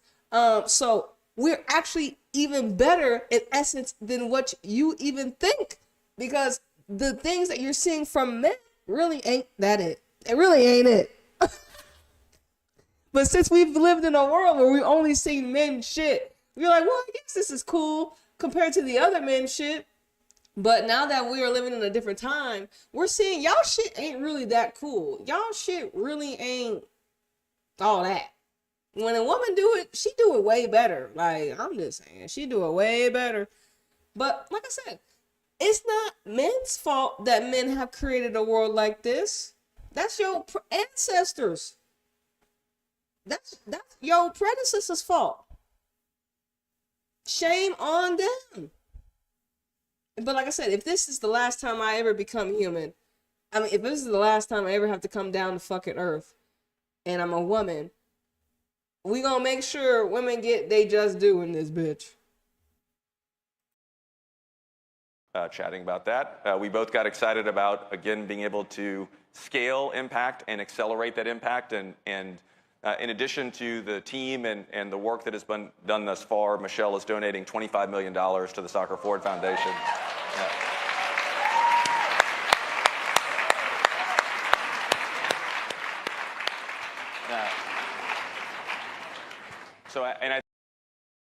Because no man has not only developed a research for women's sport because they're men, they don't be thinking like that, but no man has ever donated 25 million to US soccer either. Not even to help the men's side. Ain't nobody even putting that much money into the men's side of soccer in America. You know what I'm saying? It'd be different if a man had did it for the women's side, because it would make sense. It's like, I'm gonna get a return, but not even a man has done that shit. Not even a man has done that shit. So, like I said, Michelle Kang doing her big one. She's shitting on everyone that thinks that they had thought they invested into the game, and she making y'all look like y'all ain't never thought about investing into the scale that I'm investing in. And like I said, she a pioneer, revolutionary, and we share energy based upon being Gemini gang. She's a June 1st Gemini. I'm a June 6th Gemini. Both Geminis, intellectual. We have a vision, and we're able to bring it into manifestation. People call us crazy, but we're just geniuses anyways. And we're women, so you really think that we're crazy because you think that we have such big dreams in this world. And like I said, if you look at women, and especially because I can't help that I'm black, you know what I'm saying? So I can't help that niggas see me and they're like, oh, she's a nigga. She's just, you know what I'm saying? Like, I can't help that shit. That's not my fault that you have been brainwashed to look at me like that. Blame your predecessors. You know what I'm saying? You know what I'm saying? I can't help that I came down here as a black woman in America. And then the society has been constructed and simulated in a way where, you know, niggas ain't all that, even though we is. You know what I'm saying? And like I said, ain't nobody doing what I'm doing because I'm a fucking legend. Ain't nobody doing what I'm doing. Ain't nobody ever done what Michelle Kang's done because she's a legend. Legends do shit ain't no one ever heard of. And like I said, that's why like when I started to see Michelle King start to move, I was like, like I said, you can go watch some of my videos on YouTube. When Michelle King bought Washington Spirit, when Michelle King bought London Sea and Lionesses, I was peeping game. We've been with Michelle ever since she's been doing some shit. So let you know what I'm saying? We gotta have these archetypes start popping up. We're gonna have the archetypes that are willing to put their money where their mouth is and invest in our game that we love, right? And I want women's football to thrive because it has helped me so much in my life. The women's game has helped me so much in my life. I want it to continue to thrive because I want to continue to get better as the women's games grows. You know what I'm saying? Because I'm an influential nigga. It is what it is. I think the real goal for this is to use this as sort of a clarion call for others to come forward, whether directly or indirectly, to align around this impact. We very much designed the Soccer Forward Foundation to play the role as an ecosystem catalyst. And what we mean by that is we want to use the convening power of U.S. soccer to get people like this together to talk about big projects, to align on the priorities, and to use the various resources that we have, whether direct or indirect, to drive big impact. And we are very, very confident that we're going to be able to deliver on that through this. So, I mean, specifically, the things that we have to do to make this real is that we have to get a lot of players be part of this research, right? So we need data because there isn't enough data. So we need to get a lot of players, both professional and amateur. Actually, we're going to get some amateur players as well. So we need to get many, many, many players be part of this research. So we need to convene those players, get them excited and get them be part of this, whether it's the U.S. teams or European teams, NCAA. There are all these players across the spectrum that we need them to be part of, young, old, I mean, all age group, all different categories. So that's the scale that we need. That's much better be done at the U.S. soccer level than individual private foundation level. And then from there, we're going to figure out, and there's going to be a lot of medical research from a lot of universities that we've already started, North Carolina, Johns Hopkins, all those universities, and actually the University College in London and Australia. So we need all this, the network of academicians and the practitioners, and we already have started building that network. Again, U.S. soccer's involvement, we can increase that network in a much faster way, in a much bigger way. And then ultimate goal is to figure out, sort of like if you're in the software industry, you probably know what CMMI is. It's a maturity level in developing software. So we're going to establish sort of the maturity level of how each team is training female athletes. And we're going to give all the tools and the standards, communicate that standards. So we need to come up with that standards, and we need to get everyone to understand what those things are. And then we're going to help all those teams figure out how to implement so that every team knows, ultimately, every team knows how to train female athletes differently, appropriate for females. And I think that's what I'm very excited that because of the reach and the capabilities that U.S. soccer can bring. So all of you, when this thing is all done, I want many of you to be part of the survey as well and spread the word. Full disclosure, I know nothing about software. When you rattled off, but I do know that it takes a lot of different people. So she gonna say I know nothing about software, and then she gonna explain some shit that we don't care about. Like, we don't care that you know nothing about software, and then you gonna explain what you think you do know about it. Lord have mercy. To make an impact. And when you see the U.S. women winning a gold medal, so much more goes into that than the players you see out on the pitch that day. There are so many people behind the scenes. Yeah, but we not worried about that shit.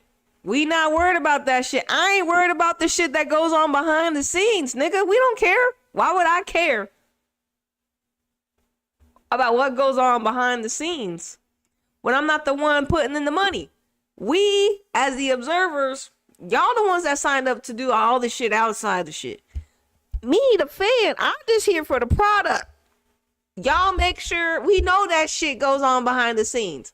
And we've been known that it ain't been good for the ladies. We've been known y'all been fucking them over. Now y'all got Michelle Kang money. Now y'all, ooh, we big pimping. Now we doing this for the women. We doing, yeah, I bet, yeah. Where was this at fucking 10 years ago? Anyways, like I said, we wasn't in the times that we living in now, right? People weren't awake. People did not wake up. People were not taking back their power. People were drinking the Kool-Aid. But now, like I said, we didn't drop the Kool-Aid and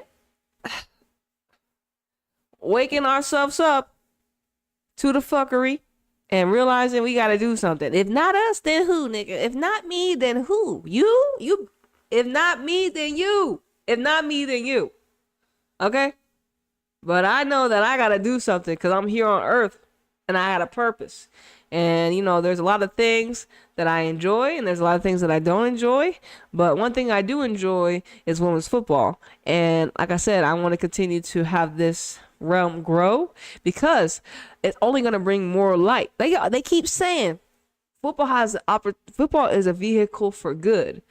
Football is a vehicle for good, and everyone deserves an opportunity for a vehicle for good. Okay, you deserve an opportunity to become your best version of yourself here in this simulation matrix that we live in. The fact that you don't have the opportunity or vehicle to be and you're not even in a fucking situation, your reality where you're brought up is in the hood, and you're not even in the proper situations to get that out of there. You know what I'm saying? We that's fucked up. That's fucked up that you didn't have a vehicle for good. And so you had this to fall into your circumstance and reality. You know what I'm saying? Because you unfortunately weren't around niggas that had motivation, that had passions, that had something bigger within themselves that they knew they can attain. You know what I'm saying? Like, a lot of people are around people that are not inspired, that don't have great visions, that don't see themselves outside the circumstance that they're in. But I'm not that nigga. I'm not that person that will allow my circumstance to define who the fuck I am, because I know it's an illusion, because this is the simulation matrix. And then also the simulation matrix has been put on me even harder because I'm a woman. So I refuse. Give me liberty or give me death, nigga. And they gonna have to give us liberty because we ain't dying around this bitch. The trainers, the people that you'll never see, and to have all of that function and to win, it takes people like Michelle behind the scenes truly stepping up and not only just changing the sport in this country, but it takes a woman. If we learn anything from this, it takes a woman to make changes. It doesn't take a man. It takes a woman. It takes a woman to actually make a change in a world where the men have done nothing but destroy it. Unfortunately, y'all ain't done nothing but destroy the planet that we live in. And us women, we like, nah, niggas, sit the fuck down and shut the fuck up. You could be seen and not heard, bitch. Y'all don't like that? We don't give a fuck.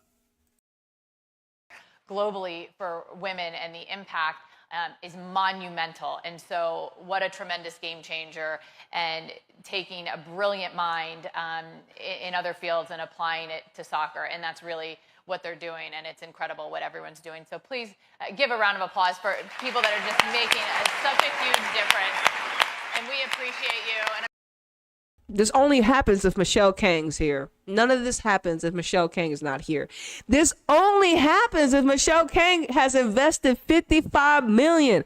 There's no way this happens if a woman never does this. That's how legendary Michelle Kang is. This only happens if it's done by her.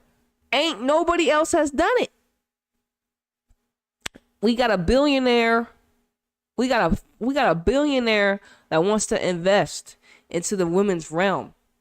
A billionaire, nigga. What'd it be? She got billions. She's like, what did it say? She's worth like 1.6 billion. Imagine 20 years from now how much Michelle Kang gonna be worth. She got 3 football clubs, and she says she want more. I'm sure Emma will because the impact is being felt at all levels and will be felt at levels that are not just the senior national team level, but for little girls everywhere, which is huge on top of everything. So we want to thank Michelle and JT, and we could sit here and talk to you guys about so many things forever, but we have to keep this thing on track. Yeah, with that being said, we're gonna have to follow up more. There's a lot more speakers. I'll have to get into Emma on one of these live streams. So we're gonna be breaking down this SheBelieves Summit. So thank you for everyone that has been actually thank you for everyone that's either gonna watch the replay. I probably have to make this whole like a replay anyways. Yes, that watched the replay, that's been with me live. Like we said, this summit is free on YouTube to watch currently on US Soccer's YouTube channel. You can go watch and listen to the great speakers, and we are just giving the esoteric perspective behind what we're observing and what we're hearing, and in essence breaking it down so we can understand what the fuck's going on in this realm, right? And I just so happen to do this through the realms of women's football because why not, right? Why not choose the biggest sport to be able to see through the Maya, to see through the matrix, to see how they use the game to shift, to control, to help free, to imprison the collective, aka you and me, the masses, and the players too, and the coaches, and everyone, because it's not just you, me, it's the players. You know, we've had players, multiple players come out to this year telling us about how, you know, they had to leave toxic ass Bay FC, toxic ass Utah, toxic ass a lot of these teams, right? So we continue to make aware the things that are going right, and understand why things have to change, because the world is changing. The world is changing, and especially women are changing. Well, women have already been, but the women, we gonna need that leadership back, nigga. We gonna need that leadership back. We gonna need that leadership back. Y'all bad at it. We look what y'all did to our planet, bro. Look at our world, bro. Look at our world because of men. And the women that have acquiesced, and they probably been beaten and offed because, you know, men, they use violence. But we'll continue to expose and continue to build on the good things that have been built, because also there's organicness before it became tainted.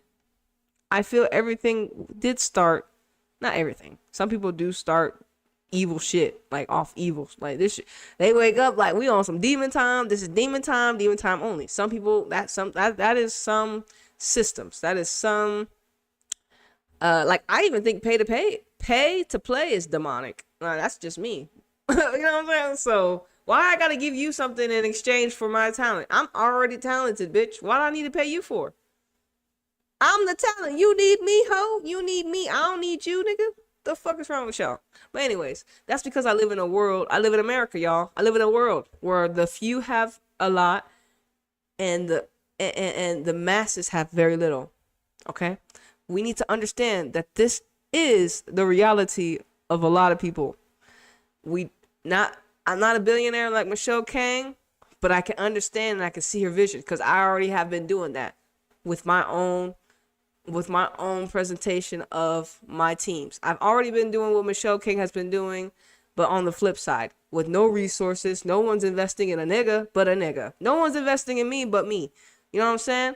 And that's how it is. If that is how it is, I'd rather have it that way, because I know if I don't invest in me, no one's gonna want to invest in me. So you start investing in yourself, better yourself, and niggas around you, if they on that time, they'll, you know what I'm saying? But whatever. I can do it. We can do it. You can do it. You have it in you. You need to bring it out of you.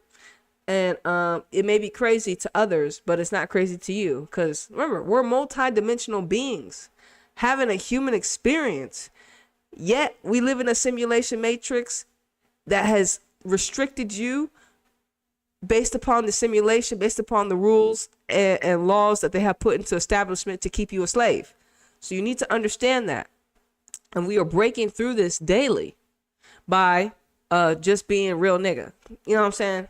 Just by being a nice, just not nice, because I'm not nice. I'm not a nice nigga. I'm not a nice nigga. Nope. Me? Nice? Fuck no. I'm very kind. I'm not nice though. I stopped being nice because people took my kindness, my niceness for weakness. I'm kind, but I'm not kind. I'm kind, but I'm not nice. And I'm only kind to certain people. I got preferences. I'm only kind to certain people. You know what I'm saying? It is what it is. You can't be kind to everyone because the simulation won't allow you. Nigga, the simulation won't allow you to be kind to everyone. You know why? Because the people will end up feeding off your kindness and try to fucking suck you dry. Why my kindness being taken advantage of? Because we live in a predatory simulation. A predatory simulation that breeds the eating of your essence. Do you understand where I'm coming from? Do you understand what the fuck I'm saying? Of course you do. Because you may not know now, but what I'm doing is for the future. It's for the younger generation. I'm not really doing it for niggas right now. I'm doing what I'm doing right now for me, but this is for the future collective to remember what type of system that you live in, that we have lived in, and that you will ultimately not live in, and because we're going to help create a better world for everyone, for women, for men, and especially for our little ones, our children that have the purest hearts and are untainted, and they just want a proper young lifestyle until they become adults. And until the humanity gets on track of equality for all peoples, women's, children's, until humanity wakes up and realize one oppressed means everyone is oppressed, until the collective wakes up and realize the few having all the money and none having all the money is a problem, we will not be able to be free in this simulation matrix where you're supposed to be able to create your world from within. You know what I'm saying? It's so deep when it comes to this shit. And I'm so grateful, like I said, football has allowed me to tap into some things that I didn't think was possible because of the simulation.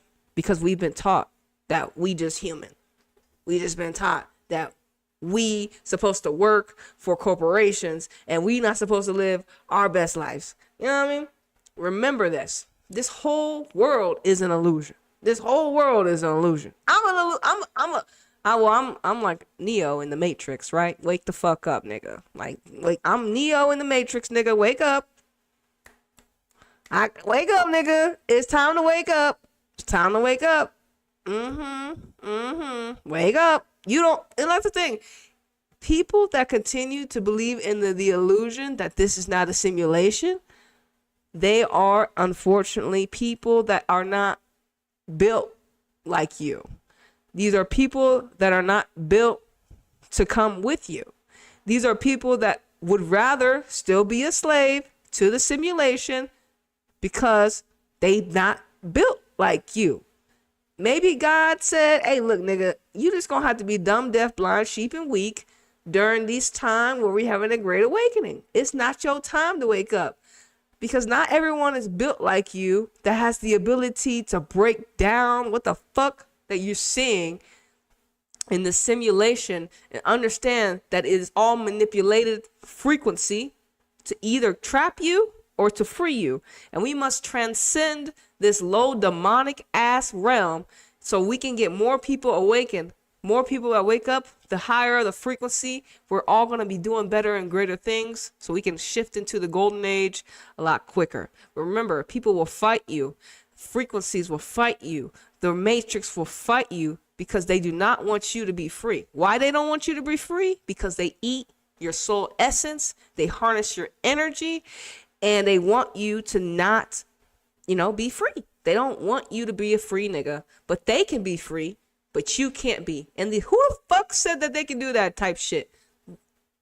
And now that we as a collective, because it's not just me, I'm not just the only nigga. Like, we're not just the only people. I'm not the only person. But I'm the only one in my family. That's for sure. You know what I'm saying? Type shit. I'm the only one in my family that's awake. So I am the black sheep. I am the generational curse breaker. I'm all that shit. I'm the first one in my family to wake up, to say like, oh shit, I don't want to be a slave to the system.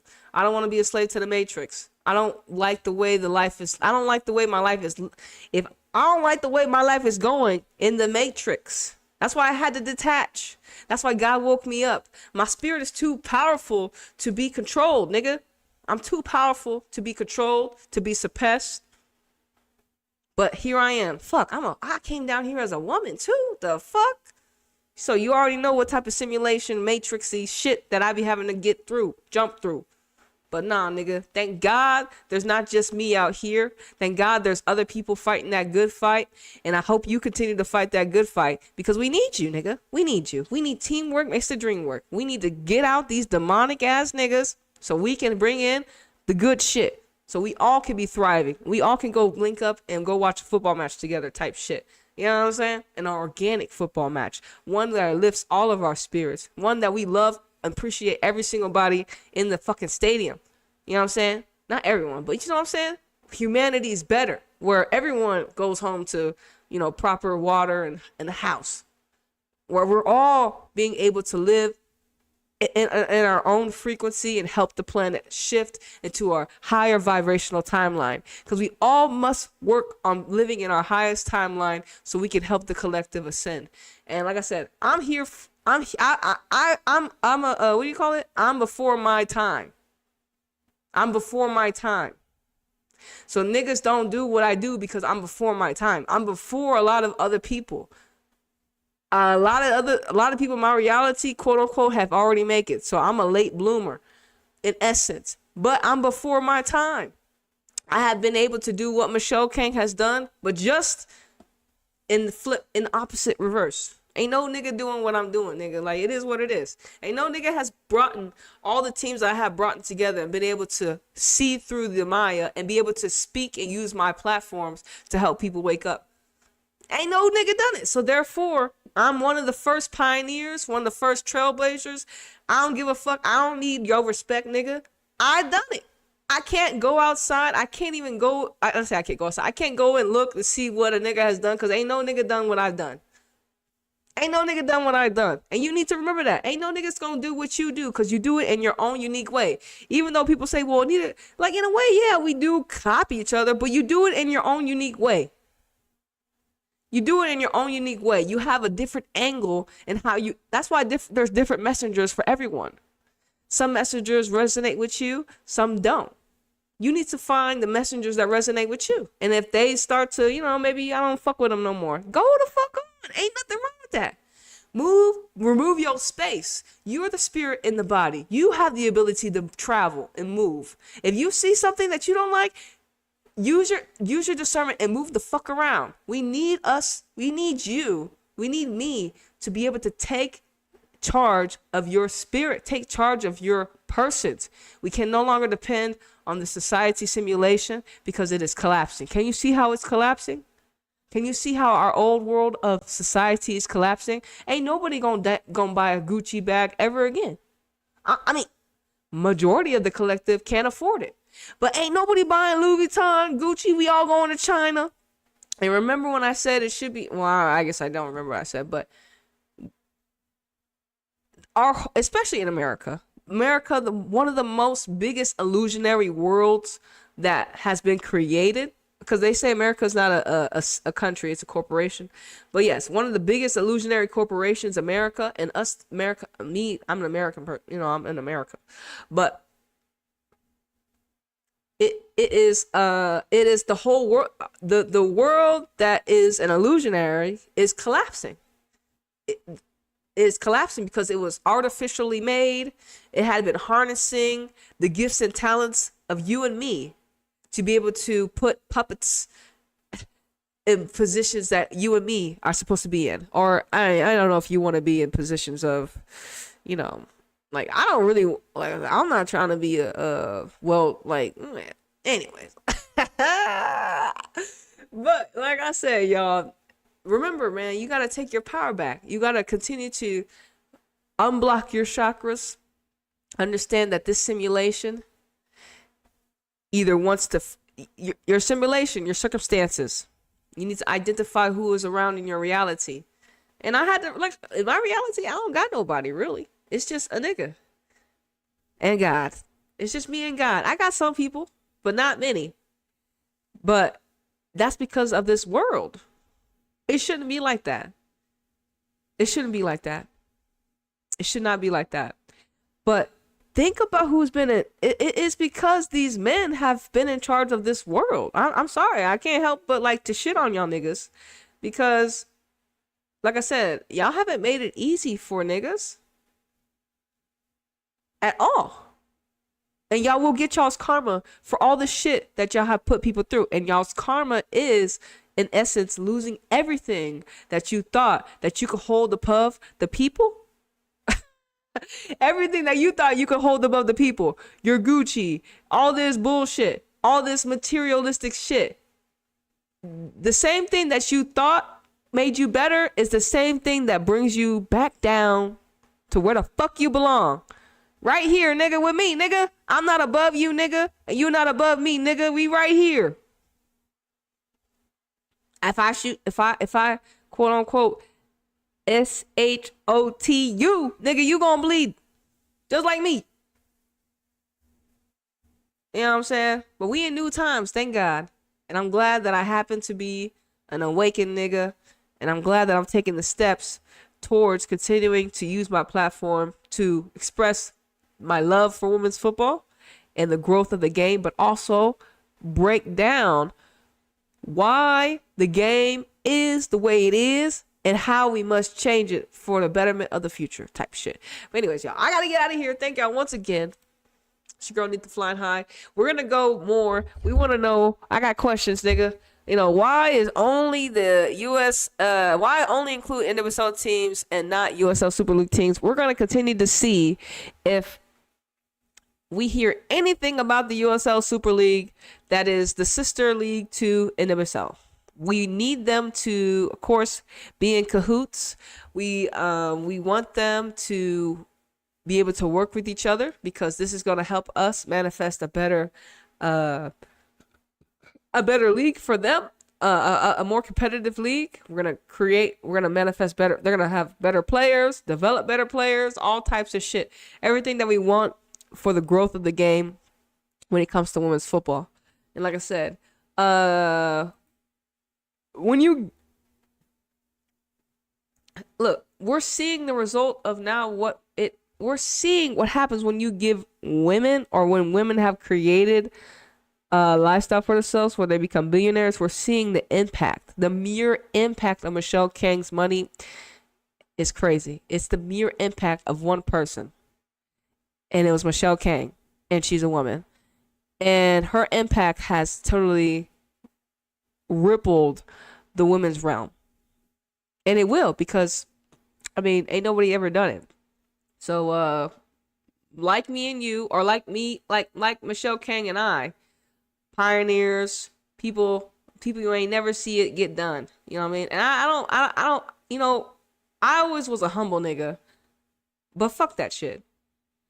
They say you ain't gonna appreciate me till I'm off anyways. But like I said, this is not for you. This is for the future of humanity. To remember where the fuck we came from and where the fuck we can't go back to, and what we're doing now to set ourselves up for the future. Okay, so we can't go back to the old way of living. We can't go back to that life. We have to make changes. And it starts with you. It starts with me. Like I said, so check your goddamn self. All right, let me get out of here, y'all. Let me get out of here. Shout out to everyone tuned in on Twitch and TikTok. Twitch and TikTok. Twitch and YouTube. Shout out to y'all. If you want to hit the like button, you can. There was a lot, like I said, there was a lot of other speakers. This is a 6-hour live stream. And I only talked over Michelle Kang and stuff, so I mean, but there's no time period to fucking have to recap this shit. This remember, it's so good to now know more about my reality, right? So yeah, let me get out of here. It is late. It's about to be tomorrow. Oh look. Okay, yeah, it's about to be tomorrow. So I hope you have a good. What's today? Tomorrow's Wednesday. Hope you have a good Wednesday, Mercury day. Remember, when it comes to changing your world, you have to use repetition, because we've been programmed to be slaves. Programmed to be slaves, so you must use repetition, subliminals, to unprogram yourself. Everything that you learn, nigga, in school ain't shit. It's all fake. It's all bullshit. You gotta relearn new shit. I just realized that how also I learned as well. I learned a new way of how I learn. I'm like, damn, like I should have been done this, but now that I know, I'm like, I'm gonna be doing this. You know what I'm saying? So, we learn new shit about yourself every fucking day. Develop yourself, invest in yourself, because we need you. We need your gifts and talents for the world. Okay?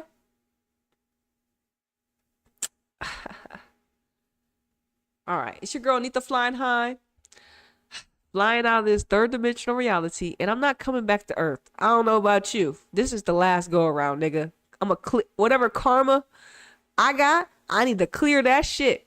I do not want to come back to fucking Earth and deal with this fuck shit. You know what I'm saying? I don't know about you, nigga, but I ain't not coming back here. 100%. A nigga ain't coming back. I'm gonna detach from all this bullshit. This low ass 3D for low ass vibrational frequency fucking planet that we have been born into, nigga. We gonna leave Earth on 5D or even higher on 5D consciousness. In the 3D, we gonna leave Earth on a 5D consciousness. And I'm not coming back here. I didn't done my job, nigga. You know what I'm saying? I didn't left good footprints in the sand. You know what I'm saying? So make sure, you know what I'm saying, for my future young, for the future people that actually see my video, for some of y'all that see my video in the future, you know what I'm saying, make sure you continue to invest in yourself. Make sure you continue to educate yourself, heal yourself, so you don't gotta come back down here to planet Earth, because we're supposed to transcend this, whatever the fuck we gotta learn here, transcend it, and go on to our next life. Okay, we not coming back here to Earth. This isn't a freaking reincarnation cycle that I plan to be stuck in, nigga. This is it. This is the last time I'm coming back down here to Earth until we got another great awakening, I guess. I only came down here for the great awakening, clearly. Clearly, I only came down here for the great awakening. I clearly only came down here to help the masses and help my fucking self and help my bloodline wake the fuck up.